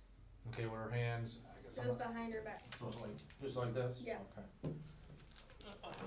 And then what about anything on her head or neck, or did you? Yeah, we kind of wrapped the duct tape around her head-ish. So, and then that was Hey. What was that for? Just. It is going then decent. she kept it on. Oh, okay. I just cut it. And you said her ankles too? Mm-hmm. Cassandra and Johnny, they tie up Grandma completely by her arms, ankles. They wrap the duct tape around her head just in circles. And after Johnny helps Cassandra tie up Wendy, Cassandra drags her into Grandpa's room. They essentially torture her for the safe code. They kill Grandpa with the knife, slit his throat in front of Grandma, then drag Grandma into the restroom. And Cassandra would periodically check up on Grandma. And she noticed that Grandma Wendy, according to her beliefs, was pretending to be dead, because she could still feel a pulse on her. But Grandma Wendy is not talking, she's not pleading, she's not breathing that loudly. She's just laying there motionless. Cassandra thinks she's freaking faking it. She runs over to Johnny. What the heck, Johnny? She's still alive. Johnny walks into the bathroom, and according to Cassandra, he grabs the tire iron and aims for the top of Grandma Wendy's spine. He slams it into the base of her neck at the top. This is a very fatal injury. A lot of the times, this can cause full body paralysis. It's very hard to survive an injury like this, especially if you don't get immediate medical attention. Cassandra said it was the last fatal blow. The whole situation was starting to freak Cassandra out, not because her boyfriend just murdered her grandparents, but she said it was kind of creepy because she was starting to die, and I think she was scared to die. She shit herself and peed herself. It's kind of gross. Wow, these kids are sadistic. And she was pretending to be dead for a while. I would, check up on her, and I would see that she was still breathing, and I'll be like, Johnny, she's still alive. What the heck? And then, Johnny finally, made the, last blow, and it was kind of creepy, because she was, scared to die. She shitted herself and peed herself. How did she? It was kind of gross. Johnny would grab the knife and slit Wendy's throat as well. When they were certain that both of them were dead, they cleaned themselves up, washed all the blood off their faces, changed into a fresh pair of clothes, and drove Grandpa's car to the local supermarket. Kroger. It's like Ralph's. They grabbed something to eat, and they brought it back home to Cassandra's grandparents' house to eat and, quote, just kind of like chill there. During interrogations, it's best for police to get answers on any questions that they might have. There's a few unanswered questions that are bothering them about this case. One being, why the hell did they find a gallon of milk in the trunk of the car when they arrested Cassandra and Johnny? Why do you just have a gallon of milk in the trunk of the car? What the hell are you doing with a gallon of milk? What are your plans? There was a voluntary study done of people, willing participants, volunteering to get sprayed with pepper spray. They rated their discomfort on a pain level, 0 through 10, a 9.6 to a 9.7 out of 10. But at least they were pepper sprayed. There is actually something that hurts so much more than pepper spray, statistically twice as more painful. Bear spray. Which makes sense. One netizen said, pepper spray is meant to stop, maybe cause decent irritation to a human being, while the other one is meant to stop a freaking bear. To give you context, an average human weighs 150 pounds and can sprint what? An average of 12 miles per hour? The average bear weighs anywhere from 600 to 1,000 pounds and can charge on average 30 miles per hour. Whoa. If bear mace is supposed to knock a half-ton grizzly bear onto its butt, I mean the effect that it's gonna have on a human, tenfold. Redditors who have accidentally sprayed themselves with both pepper spray and bear spray said, trust me, bear spray is so much worse. It's designed to nuke everything in a 30-foot radius without prejudice. Doesn't matter if you're a bear or not. Some said it's absolutely unbearable. It's so strong, so debilitating that it can be used as a self-defense tool, I guess. But if you accidentally get it in your face, first it's the shock. You're disoriented. That lasts not even a full second before the excruciating, intense, impossible to deal with pain. You want to rip your face off. The stinging of the eyes, the watering, the pressure in the throat. One netizen said, anything associated with mucous membranes, it feels like you're being singed with fire. Eyes, nostrils, sinuses, lips, tongue, soft palate, tonsils, all the way down your throat, even your heart. All of a sudden, it feels like it's ablaze. Like somebody threw ground up glass shards into your eyes. But the worst part is when you instinctively take a big gulp of air from the shock of the pain, and it feels like the bear spray gets into your throat and the hacking and coughing is gonna start to the point where you feel like you're about to throw up your insides. One person said, the pain and torture was so bad, I was so desperate for any sort of instant relief. I didn't have time to fill up the bathtub or even to hop in the shower. I dunked my head into the first body of water I could find. My toilet. It's that painful. Another netizen stated that a gunshot to their thigh was less painful than getting a face full of bear mace. A friend who witnessed someone getting sprayed said, his face looked like a giant red emoji, like a giant red beach ball. His eyes were just these tiny black weeping slits because you can only see the eyelashes. Hi, Pedro. Whoa. They said even if you think you're over the pain, after a few hours, if you think the symptoms have subsided, you're very wrong. Hours after, a singular tiny droplet of sweat drips into your eye and the pain starts all over again, and this can last for days. After impact, you might be dealing with redness, burning of the skin, temporary blindness. You will be in no state to do anything, let alone even just lay there being in pain is unbearable. Melissa and her boyfriend are both college students, so they have to find any opportunity that they can to spend time together after a long day of classes. And that particular night, April 8th, they decide to grab some takeout. They're gonna head home to Melissa's and eat together. And maybe they'd watch their favorite show, or they'd just catch up with each other. They don't really know yet. They pull into the driveway of a very quiet neighborhood, unlock the front door of Melissa's parents' house, walk in, and they head straight for Melissa's room. So far, nothing is amiss. Nothing is out of the ordinary. They open the door to Melissa's room, flip on the bedroom light. The entire room is ransacked. It looks like a disaster zone. Everything is thrown out. The closet looks like a tornado has gone through it. All of her purses have been rummaged through as if somebody took them, turned them upside down, and just shook everything out of them onto the bed. Her jackets are thrown around. I mean, what the hell is going on? Melissa's already on the phone dialing 911 when she turns around and sees an orange mist inside the house. What the hell is going on? And then it hits. The stinging in her eyes, the overwhelming sensation overtakes her entire body. Her face feels like it's on fire, like somebody is pressing her face down onto a hibachi grill. Her eyes feel like someone is squirting a combination of lemon juice and jalapeno juice straight into them. Melissa and her boyfriend are squinting through the pain, coughing, almost gagging. And Melissa sees through the orange haze a girl A girl that looks familiar, but she can't really, in this moment, she can't really connect the dots in that split second. And this girl is coming at her with a baseball bat in her hands, ready to swing straight at Melissa. The bat smashes into Melissa's back. She tumbles over onto the ground. Not even a second later, she feels the bat crashing down onto her head. She can practically feel her skull pulsing as blood starts to flow out. And the girl is just standing there in the orange mist. And then she kicks Melissa straight in the stomach.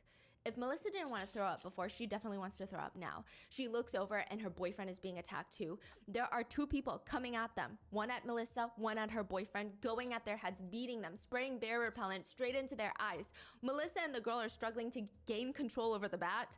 Melissa tries to grab it from her, but she kicks Melissa in the head. Then she tries to start stomping on Melissa's stomach. Melissa slides away from the attacker, and honestly, she's probably pissed now. She's bleeding, she's burning, she's so done with whatever is happening, so she reaches up and yanks the girl with the bat by a fistful of her hair and yanks her around by her hair. She grabs the bat mid-swing, wrestles it out of the girl's arms, and then turns her attention to the attacker hitting her boyfriend. The attacker releases Melissa's boyfriend, and Melissa hands her boyfriend the bat, but the attacker lunges for it, and now all four of them are tangled up in this mess, yanking each other around in different directions, trying to get control of this bat. Melissa's boyfriend almost has it, but suddenly he lets go, lets the attackers have the bat. Instead, he grabs a glass beer bottle and throws I the am attacker. rebuilding Stop. my Batmobile. Let us go. The attacker responds, I will never let you go. With nothing to lose, considering the severity of the situation, Melissa's boyfriend brings the beer bottle up and slams it down onto the attacker's head, shattering it. For a second, it feels like there's a power shift. But the attacker is eerily calm. Yeah. He just had a beer bottle shatter on his head. He's staring at Melissa and her boyfriend, but he's talking to the girl that he came with, the girl that attacked Melissa. Go get the hammer. The fight continues and only stops when the door opens and Melissa's mom walks in. And Melissa starts screaming, they're trying to kill me, they're trying to kill me, help, mom, please, they're gonna kill me. The two attackers run off, leaving Melissa covered in blood. She would need 7 staples to close the wound on her head. She had welts all over her body from the bat, and her boyfriend has injuries all over as well, with a badly chipped tooth. I mean, the unsettling part of all of this was, it was only Melissa's second time meeting her brother's girlfriend, and she attacked her with a bat. And it was kind of freaky because whenever her brother's girlfriend Cassandra hit her, there was something in her face that just appeared so calm. And as for the other attacker, Melissa didn't even recognize him anymore. Her brother Johnny. What? She just remembered them fleeing, running out of the house, and that girlfriend Cassandra was wearing a shirt that read, "Good vibes only." Do you think you can pinpoint when a plan starts falling apart? Because for Cassandra and Johnny, it's now. They're both wanting to pour milk straight into their eyeballs. They're coughing up a storm, driving off from Johnny's family house. I mean, the original plan was to get Johnny's family one by one. They would, quote, wait for each of them to get home and knock them out one by one, aka kill them one by one. But obviously, that didn't happen. So they steal Melissa's car and they're fleeing the scene. And it's Cassandra's second time meeting Johnny's sister, which is kind of a bummer to her because it doesn't seem like they're going to be getting along anytime soon. So truly, nothing is going according to plan. Wait, so they are getting hit by the bear okay. I imagine That's what I thought. I imagine they thought it was like pepper spray. So pepper spray, as long as you're not in a windy area, it comes out in a consistent stream because you're trying to get an attacker. You don't want to get any witnesses or people on the side. You don't want to get passerbys. But with bear spray, it's very hard to estimate where a bear is going to attack. So it's a mist. It's a fog. So they're getting hit too. They're covered. Johnny is covered in bear mace and it's stinging his entire body. He's going to get Cassandra to go buy a gallon of milk so that he can go take a, quote, milk shower to ease the stinging. But the biggest downfall of this plan, the single biggest mistake is they left their original car that they had driven to Johnny's house. During the attack, the car keys had fallen out. They were misplaced. And as they're leaving that rush, that's something that they don't have time for. They don't have time to look for the damn keys. They just took whatever they could find, which was Melissa's car keys. They flee in Johnny's sister's car, and they just leave Grandpa Randall's car parked at the house. When Johnny's mom calls the police, they come to take their statements. They run the plates on the car, Randall Bjorch, which is interesting there was a wellness check request out for him and his wife, Wendy. About a week ago, April 2nd, 2017, relatives of Wendy's had called the police station requesting a wellness check, stating that their 63-year-old sister and her husband, Randall and Wendy, were not picking up their phones. They were sending text messages, but it just didn't sound like them. It was very odd. They suspected that somebody else was impersonating them and sending text messages from Wendy's phone. The police had gone to their house, but because they don't really have a special reason to break in to perform the rest of the wellness check, this is the first call. The last time the family heard from them was a day ago. They just leave. But now they have a very, very good reason. They're gonna force their way into Cassandra's grandparents' home. Back in the interrogation room, Cassandra tells the two detectives that truly nothing is going according to plan now. What was the plan? Okay, so the plan was that we were both gonna get both of our families. But first we got our grandparents, and that's when we went over to Johnny's house and we attacked his sister and her boyfriend because he wanted to kill his family too. But it didn't work out at all, it just went downhill from there. Yeah, so the reason why we stayed in town was because the plan was we were gonna get both of our families. That's why. Hold on, what? Okay, so the plan was that we were both gonna get both of our families. But first we got my grandparents.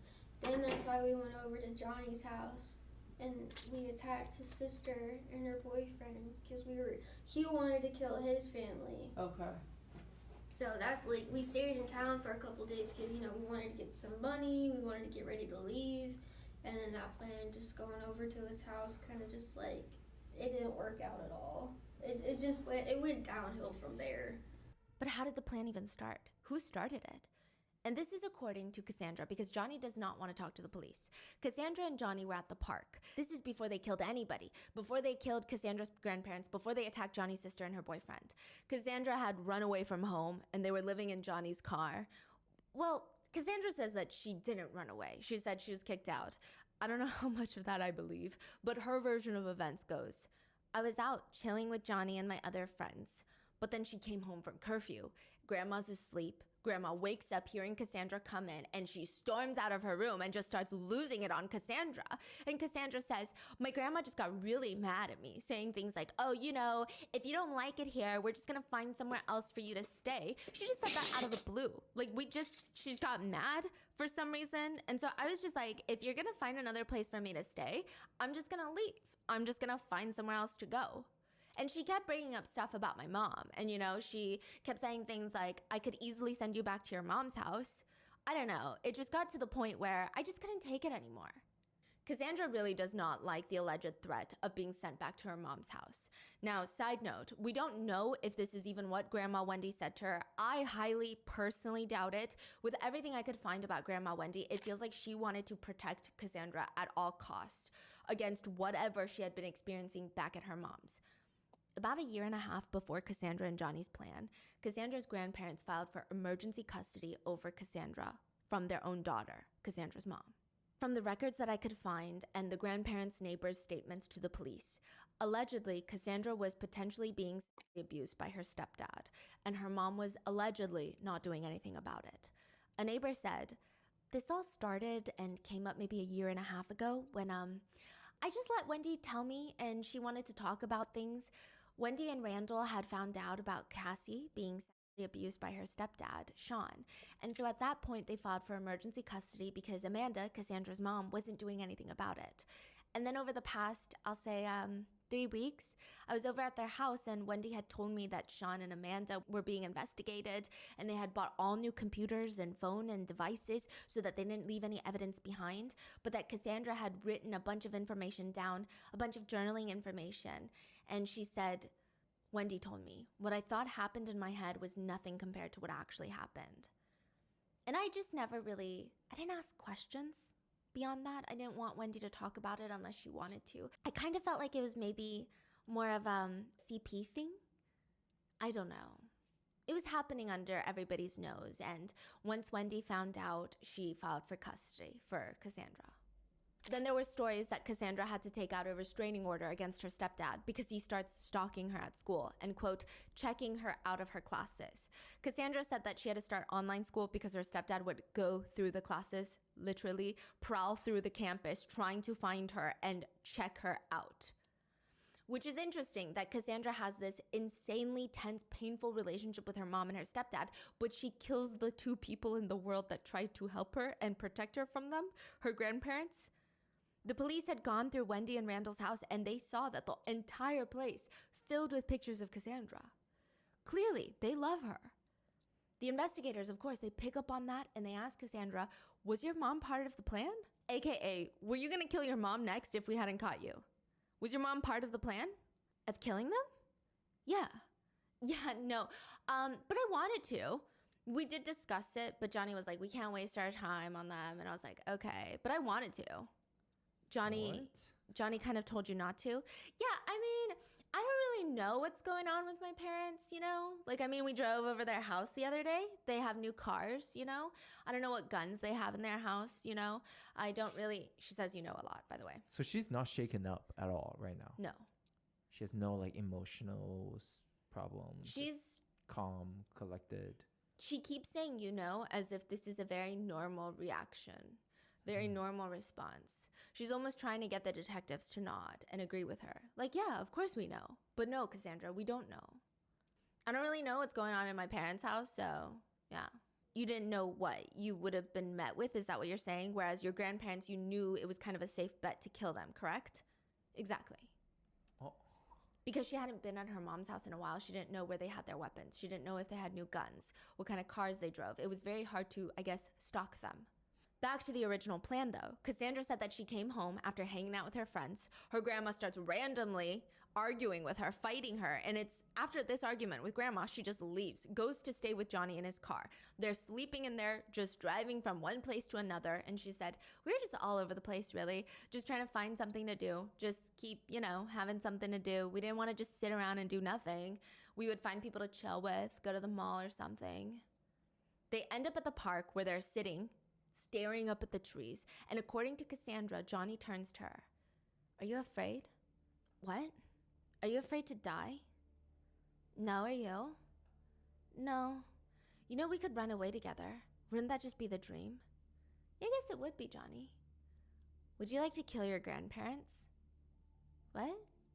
Why? I don't know. I mean, because of everything. Cassandra said that she understood. Johnny knew everything about her situation with her family, everything that she had gone through, and all she wanted to do was get away from everything, move on with her life, and things with her grandparents had gotten so bad recently. She had broken her grandfather's ribs. She was on probation for assaulting her grandparents. I mean, so much has happened. Which is why at the park, the two decide to start over with their lives, start fresh, get away from everyone and everything. And the few problems that they were facing were, one, Johnny's ex-wife. Cassandra said, he got married to like this crazy bitch, and then now she's like saying that I'm stalking her when I've only met the girl like twice. But thankfully, she lives out of state, so they don't really have to deal with her anymore. Not that there was anything to deal with to begin with. It seems like Johnny's wife had no care for either of them. But other than that, their only other problem was they need money and they need their family members dead. The reason for needing them dead is very unclear, because I imagine they could have gotten the money without killing them. But it does appear that they didn't like the fact that their parents or their families did not like them being together. Which, side note, the reason they need the money is so that they can move to Pensacola, Florida and start a new life, which is about a 5-hour, 32-minute drive from Atlanta, Georgia. And that's not a far distance to flee after a double homicide. But Cassandra says, it was just somewhere where we could escape reality. The detectives ask, escape reality or kill grandma? Cassandra responds, no, not kill them. Just kind of like escape from everything, you know? Just start my life. I don't know. Like I just wanted to move on from everything, just my family. I couldn't be around them anymore just because everything we've all been through, it's just so much betrayal. This kind of just all I've been wanting to do for such a long time, which is... Escape reality or kill grandma and grandpa? Well, no, not kill them. Kind of just like escape from everything, you know, Okay. just start my life, you know, like... So they're not that smart either. They don't have some crazy plans. No. Just all vibes. All vibes, all super gluing doors, $1,000 to flee a double homicide. Yeah, there's not even like crazy motive. No. Just evil. Just plain evil. They solidified it in their minds. This is what they want to do. how they want to go about it. It's their master plan. They start thinking it actually might be simpler than we originally thought. Everything they could possibly need is already in Johnny's car. Cassandra would poke fun at him. It's like a Mary Poppins car. So much stuff in there. You think surely he's not going to have a tire iron in there. And then he does. So the plan is settled. Kill anyone who stands in their way of being together. Both their families hate them dating, and for that, they would have to die. The plan is kill Cassandra's grandparents, then Johnny's entire family, his mom, his 2 sisters, they all need to die. 5 people are on their little hit list so that they can run off and be together and start a fresh life. They'd only been dating for 2 months at this point. Wow. Romeo and Juliet is probably one of the most well-known stories in the world. Boy loves girl, girl loves boy, their love is forbidden. No one else believes they should be together except them. It's the 2 of them against the world, and they'll do anything to stay together. It's quite dramatic too. They want to stay together even if blood is shed, even if their own blood is shed, even if that means they need to die in order to be together. Back in the interrogation room, the detectives have more questions. There is a week-long gap between the time that they murder Cassandra's grandparents in cold blood and when they attack Johnny's sister and her boyfriend. The investigators want to know exactly what they did in that week. Is this part of the plan to wait a week? Did you schedule that in? What were you spending the week doing? Preparing for the next attack? Is that it? Cassandra said they didn't really have a plan. They were just taking it, quote, day by day. So for a week, they just stayed in her grandparents' home. They slept, ate, ordered Chinese takeout, went to Steak and Shake, blew $200 at Zoomies, the skateboard clothing store, went on shopping sprees, spent the entire $1,000 they just got from the safe, but also spent every last dime in Grandma's bank account, did drugs, filmed intimate videos on Grandma's phone in the house with their dead bodies laying upstairs. What? They brought all their sheets and blankets downstairs into the living room because they didn't want to sleep upstairs with the dead bodies. They spent a week in that house. Not fleeing. No. That's so weird. I don't know. Is that like more scary or it's less scary? Because they're not trying to get away, I guess. They're just hanging out there. Like they don't care or not afraid about the consequences. I think that's more scary. They're also not emotionally disturbed by their actions if they're able to stay in that house. Yeah. There's nothing. And it's not even strangers. I think it would be, I don't think it's understandable, but I think it would make a little bit more sense in most people's heads. Okay, if they're strangers, maybe they just killed them for a place to stay. Yeah. And which 1 is week, not acceptable, but. Yeah, and 1 week is a long time and they didn't even have a moment of realization. And the smell is bad. The caulk and the bleach is not going to fix it. So it's a constant reminder of their actions, the scent. Yeah. Now, sometimes in interrogations, the detectives will ask suspects questions that they know the suspect are going to lie in the answer. But they ask it anyway, because the point of the question is not to learn the truth. It's to catch the suspect in a lie. The investigators are curious. Did you call some people and say, hey, if you want to come over, not for a party or anything, but just like, I got some money, grandparents are out of town, do you want to come over? Cassandra says, nope. I would just tell people like, hey, you know, like I have a free crib, but I wouldn't have people come over. If you guys are trying to chill, I'll come meet up with you. I wouldn't let them go to the house. Besides, Cassandra tells the 2 officers she only has 2 friends because, quote, I don't like chilling with a lot of people because I don't really trust a lot of people. Regardless, Cassandra tells the officers that they would just go and meet up with their few friends outside of the house. Her and Johnny agreed that having someone over at the house was a big, quote, no-no. The investigators are nodding because, yeah, I mean, that makes sense. It makes a lot of sense, but the detective brings out his phone and starts playing Cassandra a video. Come take a look at that. Cassandra's body tenses. She leans forward. Her eyebrows are all scrunched together. She's staring at his phone. That's you and him, right? Cassandra doesn't speak. She just gives a short nod. That's you and Johnny at your grandparents' house? She doesn't respond. He replays the video and she just leans down further, sticking her head closer to the phone. Sure looks like it, like the living room at your grandparents' house. Cassandra's voice is briefly, oddly robotic. How could that be possible? Who's taken that video? She starts aggressively shaking her head. No, that couldn't be at my grandparents' house. There was no one at my grandparents' house, so that couldn't have been at my grandparents' house. The detective is no longer playing around with Cassandra. They're no longer burger-eating buddies. He points to his phone. Well, I didn't shit that out. That's what I'm saying. Who? I mean, it sounds like Wait, let me watch it again. That must have been before. There was no one at my grandparents' house, so that could have been at my grandparents' house. Well, I mean, I didn't shit this out. I mean, that's what I'm saying. Who, you know what I'm saying? Cassandra tries to look the detectives in the eyes to show them that she's being honest. But one mistake the other detective points out.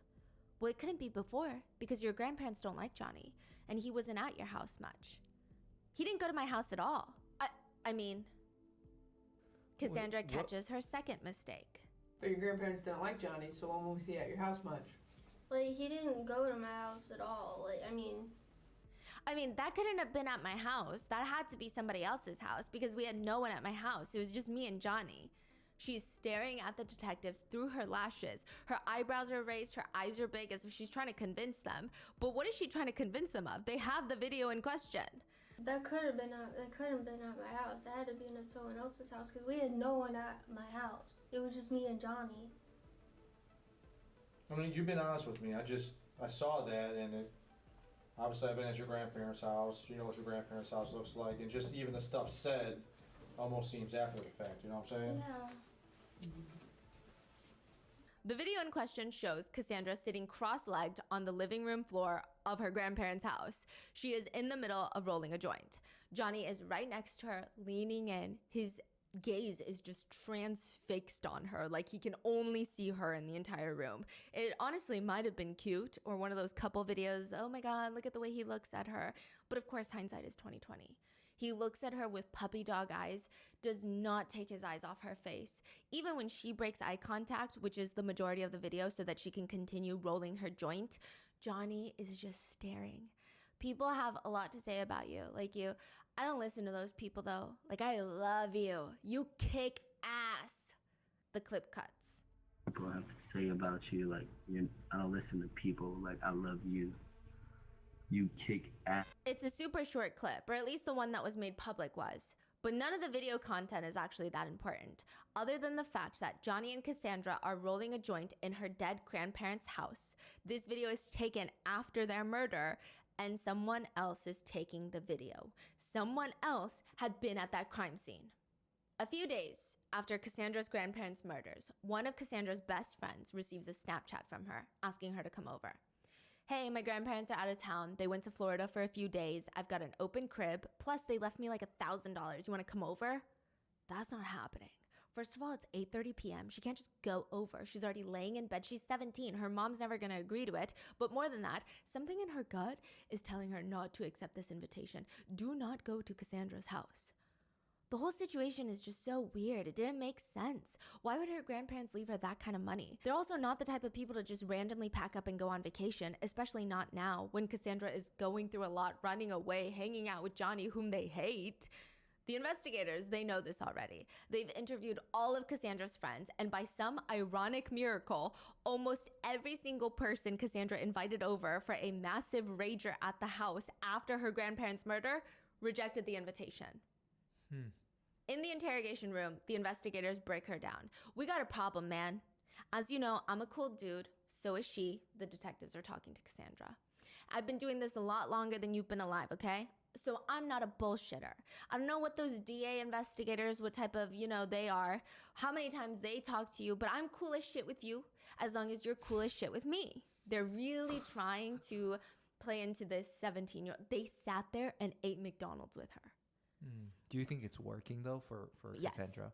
absolutely. So she actually wants that kind of relationship. It's almost very bizarre. The way she's so callously talking about her grandparents' murder is so cold. You wouldn't even expect that from a full-grown adult of how heinous and evil it is. But her yearning and desire for the detectives to like her is almost childlike. When children will say anything to try and fit in. Yeah. Wow. It's very bizarre. The mixture of that, something so evil, and then this very bizarre childlike quality is unsettling.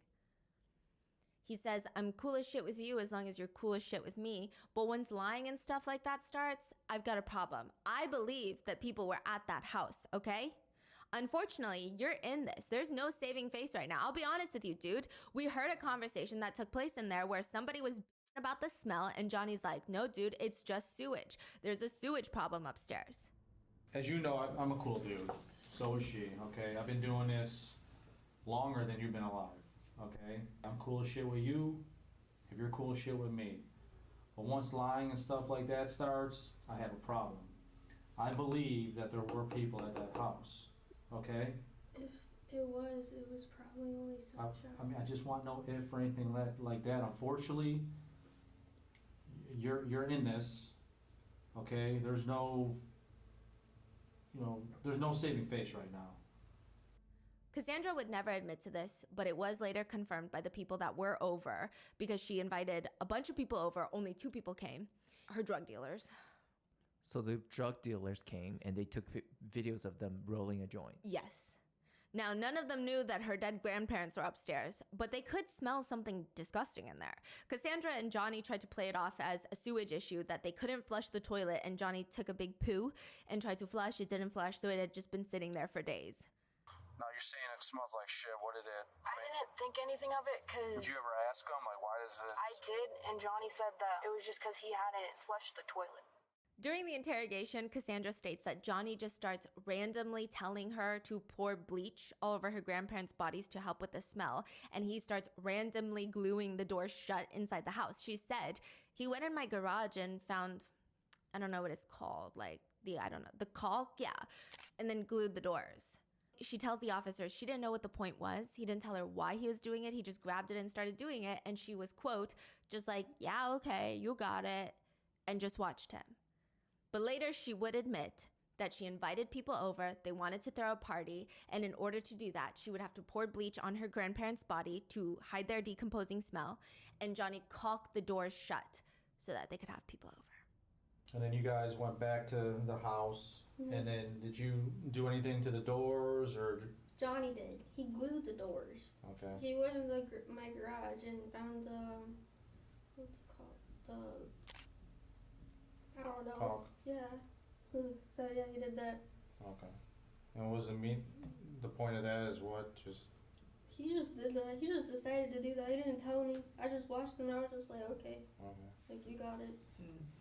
Just to give you a recap, they kill her grandparents, attack Johnny's family, get sprayed with bear mace. Johnny's mom calls the police and they're on the run. Jason opens the door to his apartment and he's face to face with Johnny and a girl named Cassandra. Shirtless Johnny. Johnny's eyes are bloodshot. It looks like he'd been crying. Well, no, it looks worse than that. There's just red marks all over his face and body. Do you mind if we come in, Jason? My mom and I fought again. She pepper sprayed me. Jason lets Johnny and his girlfriend Cassandra in. Jason had been friends with Johnny since they were in middle school, but it was a little strange. He was just showing up unannounced. They hadn't really been close since middle school. They naturally grew apart. Jason stayed with their original group of friends, and Johnny started hanging out with this different group, doing drugs. They never really had like this big fight or anything, but they just didn't fit together anymore. But now Johnny has showed up explaining to Jason that he got into this huge fight with his mom and he cannot think of anywhere else to go. This was the first place that popped up into his mind. He lets them in and they end up spending the night. The next morning, it does kind of feel like they're all back in middle school again. Johnny's talking to Jason's mom while she's preparing breakfast for everybody. They've always had quite a close relationship. Johnny's cracking jokes with Jason. Jason's drinking coffee on the balcony. He goes out to walk the dog, and that's when he starts noticing something's not right. Parked directly in front of their apartment unit, and Jason knows just about every car in this parking lot, there is a new car. But the plates are temporary, meaning a neighbor did not just buy it or lease the car. If that was the only odd thing though, it wouldn't be that alarming. However, the car is suspiciously parked directly in front of Jason's unit, practically staring into the ground floor windows. And it happens to be a fully blacked out suburban SUV. It's strange, but what is Jason gonna do about it? He just takes a mental note of, oh, that's a little bit strange, but it's not something that he can really investigate. Eventually, he makes his way back into his room when all of a sudden, it's a voice booming into the unit. It feels like it's coming from the sky itself. Unit 184, Johnny Ryder, come outside. Like a megaphone? A megaphone.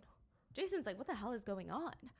Then it happens again. Unit 184, Johnny Ryder, come outside. It is 10 a.m. on a Sunday morning. Is Jason asleep right now? Is he dreaming? Jason walks out into the living room and he looks down, and there are red dots on his body and on the walls. Wait, on Jason's body? Yes, because usually they'll cover the whole, like Laser- snipers, lasers. Oh my goodness. This is real. Very, very real. He's got to get his sister and mom out of here. He has no idea what's going on, but he knows that they got to leave. As they're about to step out, he sees from the corner of his eye Johnny grabbing a knife from their kitchen and walking straight towards Jason and his family. What the hell is he about to do? Is he about to stab them? Johnny walks straight up to their faces, leans in closer and closer, and then gives Jason a hug. I'm sorry, man. I'm so sorry for everything. I love you. I wish I didn't bring this onto you and your family. He drops the knife, leans over, and says the same thing to Jason's sister and gives her a hug. And with that, Johnny lets them walk out of the unit. Walk straight into a swarm of SWAT teams that circle them. Jason said it felt like he was walking into basically every cop in the county. He found out after leaving his apartment that his childhood best friend had tried to kill his sister and her boyfriend, and that he and his girlfriend had murdered both of her grandparents. And now, with Jason and his family gone, the two of them are trapped inside of this apartment unit. With SWAT teams outside, police shouting their names, threatening to break in. They're cornered. If they're gonna go out, they're gonna be arrested. If they stay in, how long is that gonna last? They can't just sit there like ducks waiting to be arrested, so what the hell are they supposed to do? I would say that the most popular group within the police force are the canine dogs. But second to them, also with 4 legs, are likely the explosive ordnance disposal devices. They're basically RoboCops. They're robots that specialize in going into dangerous crime scenes to figure out what's going on. They're programmed to neutralize explosive devices, and they most commonly are named Spot and Roscoe, like dogs. They can see, hear, basically sense things around them and respond accordingly, but their most valuable feature is their expendability. They're completely disposable. What do they look like? Is it one of those like do they look like a dog or? It looks like a steamer, a clothing steamer, like a tripod. And it's all controlled by the SWAT team from a remote controlled joystick. This is what they send into Jason's apartment. The cops are not taking any risks on this one. They both know Cassandra and Johnny are armed and dangerous. They can't risk sending in humans or their dogs. This is the perfect situation to test out the robo-dog. They send it in. They start maneuvering through Jason's house. They're spinning. The camera is rotating as it advances, looking for clues on where they are. Are they planning something? Are they planning on bombing someone? They don't know anything. On the screen that displays the camera feed, the authorities watch as the robot moves through the empty apartment and advances down the hall and comes towards a door. And immediately they are alarmed because there is a stain on the outside of the door and it looks like blood. Johnny, Cassie, say something. There's a microphone on it. Radio silence. Nothing. Johnny, Cassie, say something so we can see that you're okay. They have to be in there. The officers have no idea what they're about to walk into. Did one of them turn on the other? Did they harm each other? Did they harm themselves? What are they doing in there? They use the robot to swing open the door, and slumped on the tile floor of the restroom in each other's arms, soaked in a growing pool of blood, are the bodies of Cassandra and Johnny. They had tried to self-exit together. Authorities rush in and rush them to the hospital. A lot of netizens liken Cassandra and Johnny to be a sick Romeo and Juliet couple. Not so much objectively, but maybe the narrative that they probably felt themselves. Nobody wants to see us together, so we have to kill them all. Our love is stronger than all. We will die without each other. That's what she said? That's what netizens feel like they felt. But Cassandra would later tell the investigators, at the park when they were planning these mass murders, serial killings really, Cassandra claims Johnny told her, "Let's be Bonnie and Clyde." He said that to you? Yeah, I was like, okay. An interesting part of this interrogation is the detectives ask if she's seen the movies, and she shakes her head no. Of course! You have or you haven't seen the movies? Of course I have! While shaking her head? Yeah, aggressively shaking her head no. That's weird. The other detective says, "Oh, I'm just saying, I'm 29 and I haven't seen the movies." Yeah, my mom was really into old movies, so when I was a child, I used to watch a lot of oldies. And he was like, "Let's be Bonnie and Clyde." He said that? Yeah. I was like, okay. That's what I first said when, because I'm the one that got called out to the scene initially, and that's the first thing that came out of my mouth. So. Bonnie and Clyde. Have you seen the movies? Of course. You have or you haven't? Yes, of course I have. Of course. You're too young. I didn't I'm think. 29 and I haven't. Thank you. Yeah, my mom was really into like old movies, so Okay. as I was a child, I used to watch like a lot of old movies. Interesting. Regardless, some netizens think they're sick wannabe versions of Romeo and Juliet. They themselves think they're sick wannabe versions of Bonnie and Clyde. And it all hinges, both couples, Romeo and Juliet, Bonnie and Clyde, hinges on the fact that they are loyal to nobody but each other. During the interrogations, both Johnny and Cassandra seem to be very concerned about each other whenever they're brought up. During Cassandra's questioning, she's asked about how she feels about Johnny now, after they killed together, and she says, "I still have feelings for him. I care about him." I guess I'm gonna ask a corny question. Is it love? Yeah. I talked to Johnny a couple days ago and Cassandra perks up. She looks concerned. She looks stressed. Is he okay? Yeah, he's fine. He sends his regards and all that stuff. Is he doing okay? No, he's fine. He's actually better off than you know? His cuts weren't that deep or anything. Really? I could have sworn he did worse than me because I remember when we were in the bathroom, he just kept going and I kept telling him to stop. Yeah, maybe just tougher skin. I don't really know. Huh. Is he doing okay? No, he's fine. Yeah, he actually is better off than you. You know, they weren't that deep or anything, so he didn't. Really? Mm-hmm. Man, I could have sworn he did worse than me because I remember when we were in the bathroom, because he did it with me too. He kept going and I kept telling him to stop. So Yeah, maybe this tougher skin. I don't really know. The police asked Johnny about his feelings towards Cassandra. Is that your girlfriend Cassie or is it just a friend or what? Is she okay? Yeah, no, she's fine. Johnny sounds genuinely relieved. How long have you guys been dating? A lifetime, it feels like. I can't live without Cassie. I don't know why I never felt this about any other girl. They'd only been dating a few weeks before they decided to kill everyone in their lives. But this is how they talk about each other. Which, side note, Cassandra's interrogation video has gone viral for how absurd her behavior is, in the sense that she's not outright acting crazy in the video per se, but in the fact that she's oddly calm and she has these moments where her mask drops and she just seems very unhinged. It's terrifying to a lot of people. From the get-go, there's this really uncomfortable moment in the interrogation room where one of the detectives, there's two in the room with her, one of them is trying to rip off her zip ties. Since she's in cast, they can't handcuff her. They're trying to use scissors to get her zip ties off and maneuver between her giant cast, and he tells her he's trying to get the scissors away from her face so he doesn't accidentally, and she finishes his sentence. Stab me? You are doing all right eating? I was getting there. Just don't want to freaking get you. You get them? Yeah, I mean these things are thick. Let me do it away from you so I don't. Stab me. Yeah. Well, I just did already. It's just this very weird, awkward moment. But the detectives try to breeze past it, and then all three of them, the two investigators and Cassandra, decide to eat, quote, family style, according to the detective. And during that, she asks one of the detectives who's already finished their fries if they want some of hers. At one point in the interrogation, she's asked about how the plan came to kill her grandparents came about, and she brings up the previous charge against her grandparents that she's currently on probation for physically assaulting her grandparents. I got a charge from them because, I fought them, I might have broken, my grandpa's ribs when, for that charge for simple assault and simple battery, And it just got really worse. We just kept arguing all the time, and then, I don't know, I guess things, just seemed different. They didn't look at me the same anymore. They didn't... She's saying her grandparents did not look at her the same anymore. I don't know, it's the vibe that they have was, they didn't really know what to do. They didn't really know, how to,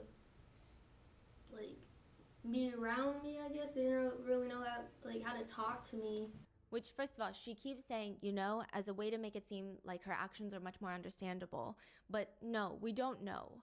In addition, it's crazy that she's shocked that her grandparents are treating her differently after she broke her grandpa's ribs and physically assaulted them. In another notable part of the interrogation, Cassandra is asked about her controlled aggression. The investigators know that she grew up with martial arts and they were intrigued. Martial arts is all about controlled aggression. Did Cassandra feel controlled aggression when she went to kill her grandparents, or was it an emotional decision in that moment? I stopped doing kung fu for a while just because, my mind wasn't there. I just, all of my feelings were and my emotions were all over the place and I wasn't able to focus. So that really affected, my kung fu.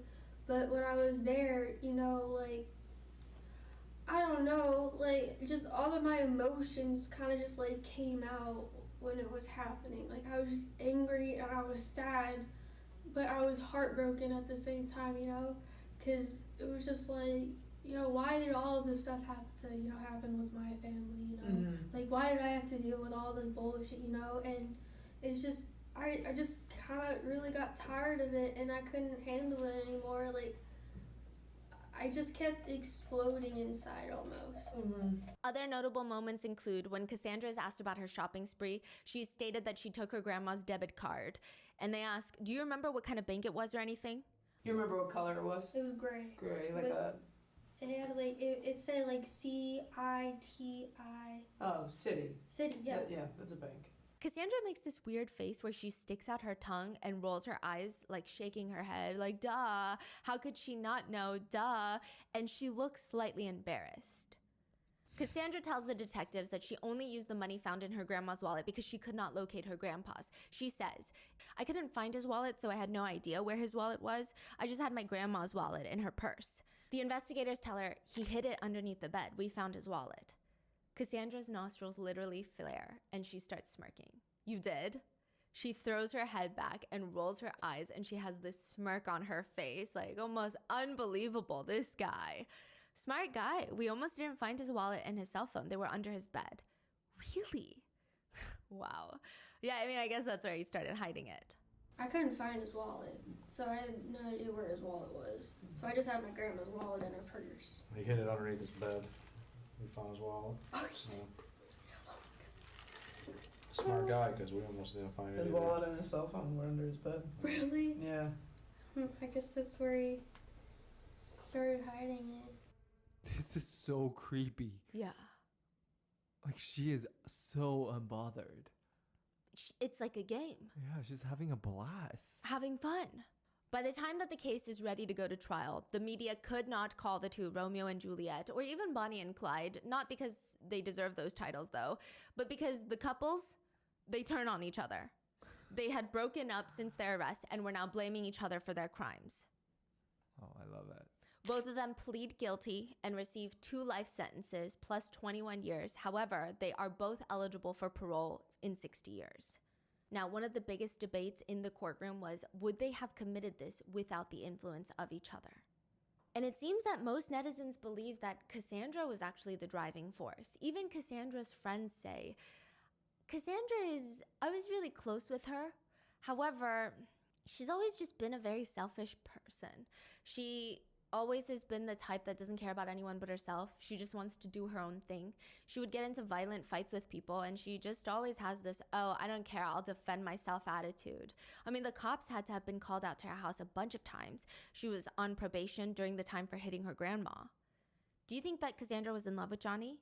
The police asked one of her friends. Honestly, Cassie's the type of person to use anyone she possibly could to get what she wanted. I did love Cassie as a person, but honestly, very, very selfish. She only cared about herself. I don't know what was going on in Johnny's mind because I've only met him a couple of times, and a lot of people did know him.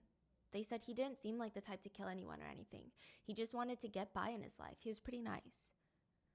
A lot of people speculate that Cassandra fed Johnny, whether it was lies, exaggerations, or a story about how evil her grandparents and her whole family was.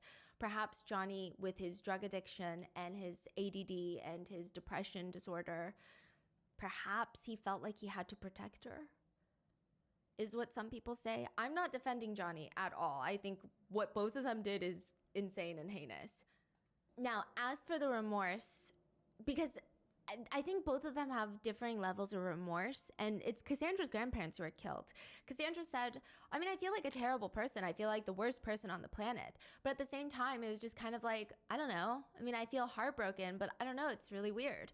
Like, I'm just really sad about it. And that's like one of the reasons why I wanted to, kill myself, and just overdose, because there was so much stuff going on between me and my grandparents already. Like, I couldn't handle it anymore. She has most remorse for herself. During the sentencing, Johnny's statement is a little bit unhinged, if I can be honest with you.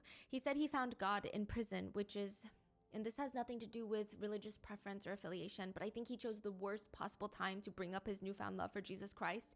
During his statement to the court, Johnny says, I would like to express my deepest apology to the Bjorge family. I'm so sorry for the pain and grief that I've caused you all. There's absolutely no justifiable reason for the circumstances of why I'm here today. When I look back, I see what was truly lost, and I was searching for love from the wrong source. Yet I know what I have done is evil and is deserving of hellfire. I have not been a responsible person in the past, but I would like to start if I could right now. He continues, please, I beg you all, forgive me for what I have done. It is with a deep desire that my foolishness not be the reason for all of you to be unforgiving and have a hardened heart for what it is written. For if you forgive men for their trespasses, your heavenly Father will also forgive you. But if you do not forgive men for their trespasses, neither your Father forgive you and your trespasses. Basically, to put it simply, he's telling the victim's family to forgive him unless they want to burn in the vast depths of hell for the rest of eternity. He's saying, God told you so you better forgive me, or else you are going to be the one that goes to hell and not me. Which is the most unhinged thing to say during your statement for a double homicide. But he continues, I would now like to address another murder that has taken place. The murder victim was a male. He was honestly a great role model for everyone and anyone who looked up to him. I tortured him. I laughed at him while he died. I beat him to the point of knowing no one could recognize him. Is he talking about how he pummeled Randall with his fist until he passed out? Then he grabbed a knife and stabbed him and then slit his throat? Is that what he's addressing right now? The grandpa? Johnny continues.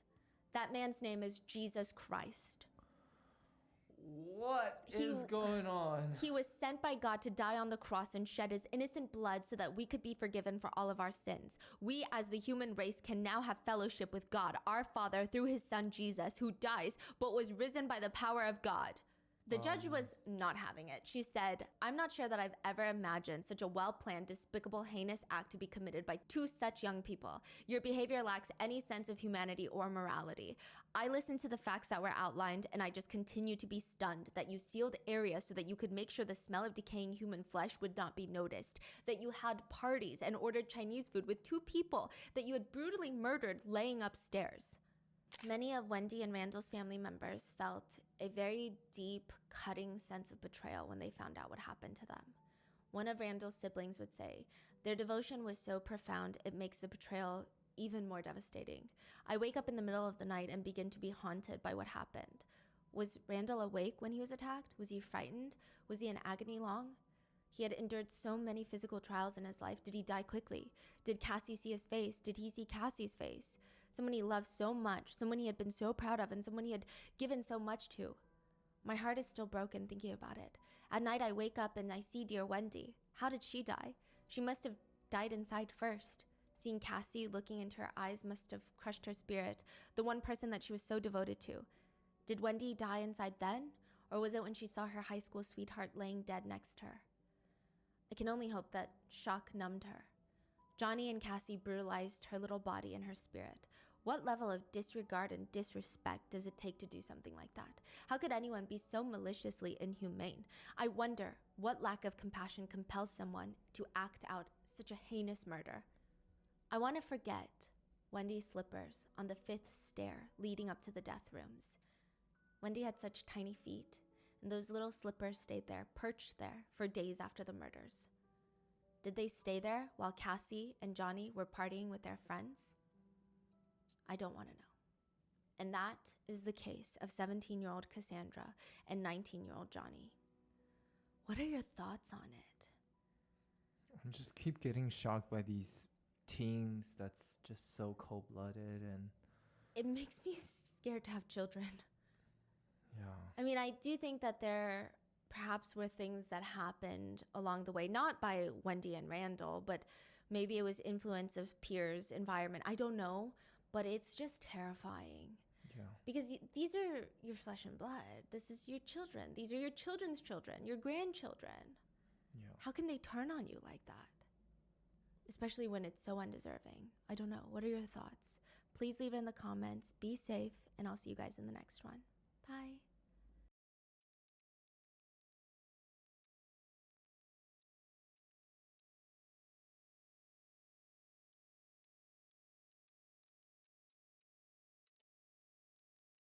I hate this, bro. It's pissing me off. These are not attached by anything. The so police they keep officer just is running through the tipping. apartment complex. Well, he's running through the parking lot. This is one of the highest priority calls that the station had gotten the entire day. Possible hostage situation in a nice, family-friendly Orange County apartment complex. It's the middle of the day. There could be children running around. All they know is that there is a potential home invasion and essay of college students by 2 male home invaders. A group of 4 young girls lived together. 2 gunmen had forced their way in. That's pretty much all he knows. The 911 call was placed 2 minutes ago, and one of the roommates had been hiding in the bathroom and whispering, please hurry, I think they're essaying my roommate right now, please. That's all they have. 911, what are you reporting? Okay, ma'am, what city do you live in? Irvine? Okay, hold on for Irvine Police, okay? One of the officers arriving at the scene, he's running through the parking lot when he notices a blue Mustang sitting there, which is nothing out of the ordinary, but as he's running past, there's 2 people sitting in the Mustang. So he approaches the car, and there's a Korean girl in the driver's seat, a young man in the passenger seat. Do you live here? Are you a resident here? The girl rolls down her window. Yes, I am. Sorry, officer. I just got into a fight with my roommate, so I just wanted to get some Is there something wrong? Is something going on? Is there a problem inside? And your roommates are still inside? I'm sorry, is there a problem? Is there something going on? What is your unit number? 676? Interesting. The officer's radio starts buzzing. The other officers need backup at unit 676. He's about to rush off, but he stops. He looks at the Korean girl for a brief moment. Black hair, fair skin, brown eyes. I mean, like most police officers, he's trying to memorize the face of every single person he sees at a crime scene. And one more thing. What's your name? I'm Sunny. My name's Sunny Han. There's a lot of questions that you never want to ask a police officer, especially when there's 4 of them holding their guns out, pointed directly at your face. Probably top of the list of questions never to be asked would be something along the lines of, if I run, are you gonna shoot me? What? There's 4 police officers at the door to unit 676. A male had just opened the door, a male gunman. They know that there's only 2 male gunmen and the rest of the residents are girls. So this has to be the home invader. And the police are staring at him and he's got the door cracked open like he lives there. Like he's opening the door to the mailman. The officers don't even know how to respond. They just scream, get down on the ground now, get down on the ground. The guy pauses for a second. He's running through his options. And then he slams the apartment door shut on the police officer's face. Did he ask that question or? He asked the question. Oh, and then he shut the door. Yes. Okay. They eventually break into the apartment through the back. He is tackled onto the ground and arrested. So now all that leaves for the police officers is taking the statements of the 2 victims. They find 2 female victims inside the unit. 2 shaking Korean girls, maybe 21, 22 years old. They're standing there hugging themselves. They're taking turns trying to rip the duct tape out of each other's hair and legs. The officer approaches them and he's hit with this really strange feeling. This overpowering sense of deja vu. I mean, she just looks so familiar. He could have sworn he saw the dark hair, pale skin, brown. But again, I mean, maybe it's just been a long day, right?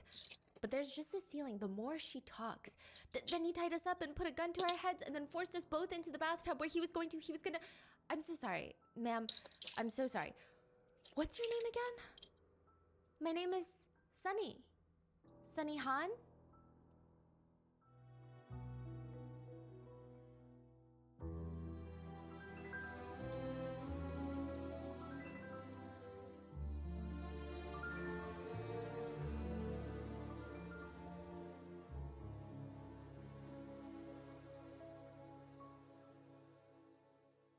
We would like to thank today's sponsors who have made it possible for Rotten Mango to support the Palestine Children's Relief Fund. They are volunteer-based and are working towards a world where all children in the Middle East have access to medical and humanitarian aid.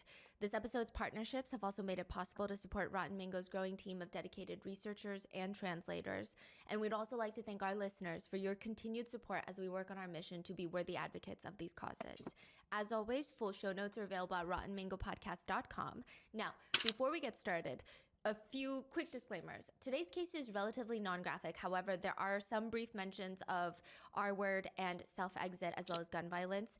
There is also a portion where the perpetrator queer baits, which is also known as pretending to be a part of the LGBTQIA+ community for your own exploits. So if that is triggering, take some time for yourself and we will see you in the next one. So with that being said, let's get into the case that everyone believes is about one evil twin and one really good twin. But is that really the case? How can one person be at two places at once? But here she is on the witness stand, testifying as a victim, and then you turn your head and there she is again, sitting next to the attorneys at the defendant table. Most of the people in the courtroom, the judge, the jury, they all have to keep doing double takes, left, right, like they're watching a tennis match. It's like watching a mirrored image. When one on the witness stand would start crying, the other one would instantly start crying at the defense table. It's like they shared the same emotional string. It was really weird. It's like a glitch in the universe, watching two clones.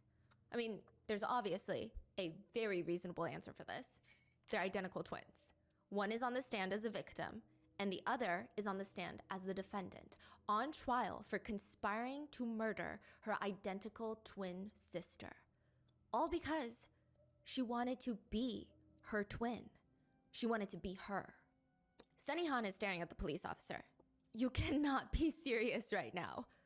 Oh, we're serious. What the hell did Gina do? She's always lying to get me in trouble. This is not real. That's not what the neighbor said, by the way. The city of Irvine, I mean, we lived there briefly. It is a weird place. It's in Orange County, which is in California. And the city itself feels like a fake Black Mirror city. It's beautiful, don't get me wrong, but everything is beige. And it's a giant bubble. Every house looks the same. Every apartment complex looks the same. And they're all owned by the same company. Everything is so clean, but in a strange, yes, it's strange. It's sterile. It's like, I don't know if human cities are made to be this clean. It just doesn't naturally happen. It's the place that you go to have children. You send them to school and then you have a suburban routine that just loops and loops and loops until you die. And that year, there was only one recorded murder for the full 365 days in the city of Irvine. It is consistently ranked one of the safest cities in the United States. Nothing ever happens in Irvine. That's why Carla, fake name, moved to Irvine in the first place, for some peace and quiet. Look what you did to me! Look at me! How could you do this to your own flesh and blood? Calm down. Carla looks out the window, and there's two girls. I mean, she knows that there's two separate girls because they look the same and they're standing in front of each other. It's almost like, again, looking at a mirrored image, but one of them is covered in blood. So obviously it's two girls. It looks like someone took a meat cleaver and just smashed it into her nose bridge. And now that girl, the bloody girl, is screaming at the top of her lungs, look what you did to me. You stole my car. You started it. Someone help me, please. Someone help me. She's gonna kill me. How old? They're like 21. Oh. It appeared one of the girls was trying to kill the other. So Carla naturally calls the police.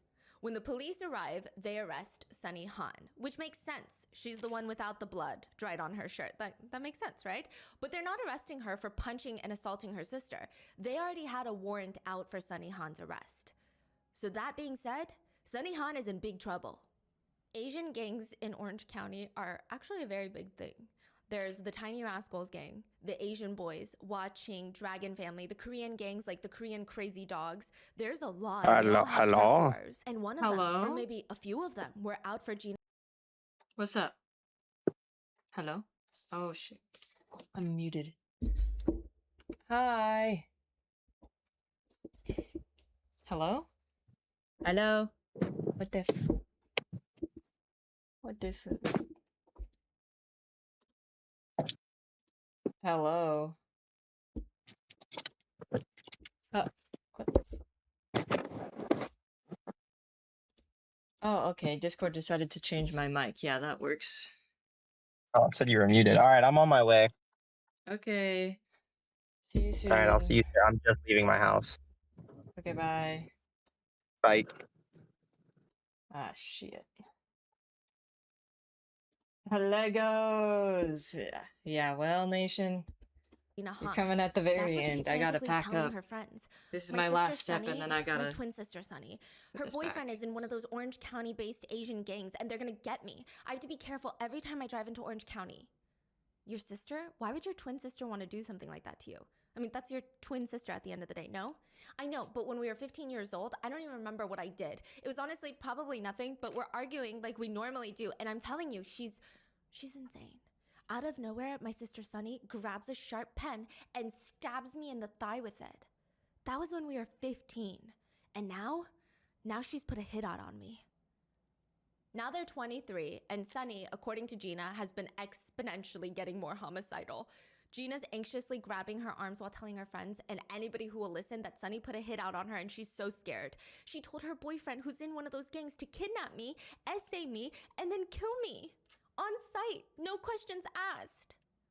Which is interesting, because what if they catch Sunny instead? How could they tell the difference? A girl walks into the police station not too long after all of this, and she walks up to the officer. Hi, I would like to pick up my ID, please. She's standing in front of the receptionist at the sheriff's office. Name, please. Sunny. My name is Sunny Hahn. Or at least, it will be soon, because all Gina has to do first is kill her twin sister Sunny to become her. So Gina wants to be Sunny. Yes. And Sunny is in jail. In jail. Yeah, she just got out. Sunny just got out. Yeah. But Gina wants to be Sunny now. Mm-hmm. Oh, so we'll get there. Sunny did beat Gina up. Sunny did beat her up, yes. And Sunny is dating someone in a gang. Allegedly. Okay. Now, one of the creepiest psychological studies done was in the 1960s. Two scientists were debating nature versus nurture. Are you born this way, or are you made this way, or is it kind of a mixture of both? Some believe that it's nature, that genetic traits are handed down by parents through evolution and all of that, and they influence everything about an individual. And it's precisely that, your genetic makeup, that makes each person so incredibly unique. The argument being, there could be a set of twins that have the exact same genetic makeup, and yet their lives turn out drastically different. How does that make sense? But others argue it's not that simple. There's no way that both twins experience the same exact life trauma experiences and stimulations in life. So with nurture, each twin turns out different from the other. Then you have people arguing that it's a mixture of both nature and nurture that defines who somebody is. I mean, it's so hard to argue because there's no solid proof that it's one or the other. If someone ends up being an incredibly stubborn person when they're older, is it a result of their genes or their environment or a mixture of both? There's no perfect answer. Dr. Viola Bernard invented what she called the twinning reaction, placing two twin infants into two different adopted families. So she ran this adoption center, or she worked with an adoption center, and every time they would get two twins, they would adopt them out to separate families and not tell anybody that they were one half of a twin. They would not tell the adoptive parents, they would not tell the twin, it would be nowhere in the files. Is that okay to do? This is probably one of the most debated, questionable, unethical studies that was ever done on twins. That's crazy. There were a lot of people who committed self-exits after this. What? Now, they do not tell the parents that they are twins. They let them grow up not knowing there's another pair of them somewhere out there in the world. Then later, they go and study their lives and behaviors under the disguise of, oh, we're doing an adoption study because you've been adopted and we'd just like to ask you a few questions. This, they thought, could answer the never-ending debate of nature versus nurture because their genetic makeup is the same. I will say, the study itself, all of the files are sealed to this day. So I don't really know if anything came out of it. It doesn't seem like anything came out of it. It just seems that they were committing morally unethical studies, in my opinion. But the part that fascinated a lot of people was the idea that if there are twins who don't know they have a twin out there, do they grow up like everybody else? Do they grow up like me, where I know I don't have a twin out there? I hope. Do they feel something, or do they feel somehow subconsciously that something is missing? One unwilling participant in the study, Doug, his dad explained, Doug just always had this anger that revolved around the fact that he always felt that something was absent This is from how his it's life, looking. and he just could never put his finger on it.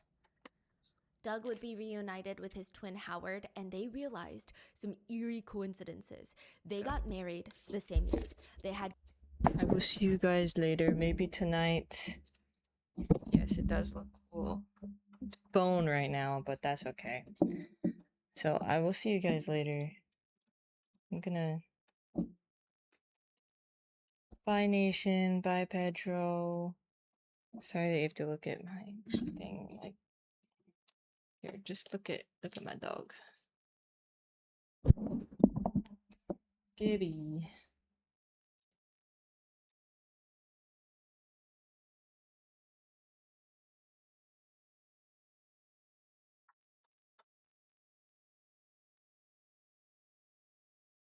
I don't know how to hold this. Sorry that it's shaky. Who should I raid?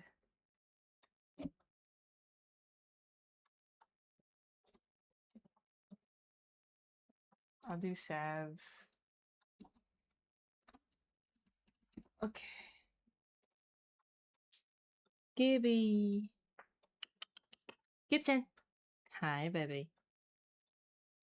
Look at how cute he is. He's just a baby.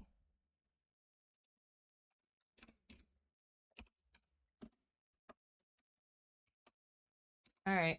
Well, bye everybody. Have a good rest of your night or day. I might be streaming Red Dead, so stay tuned. Bye bye.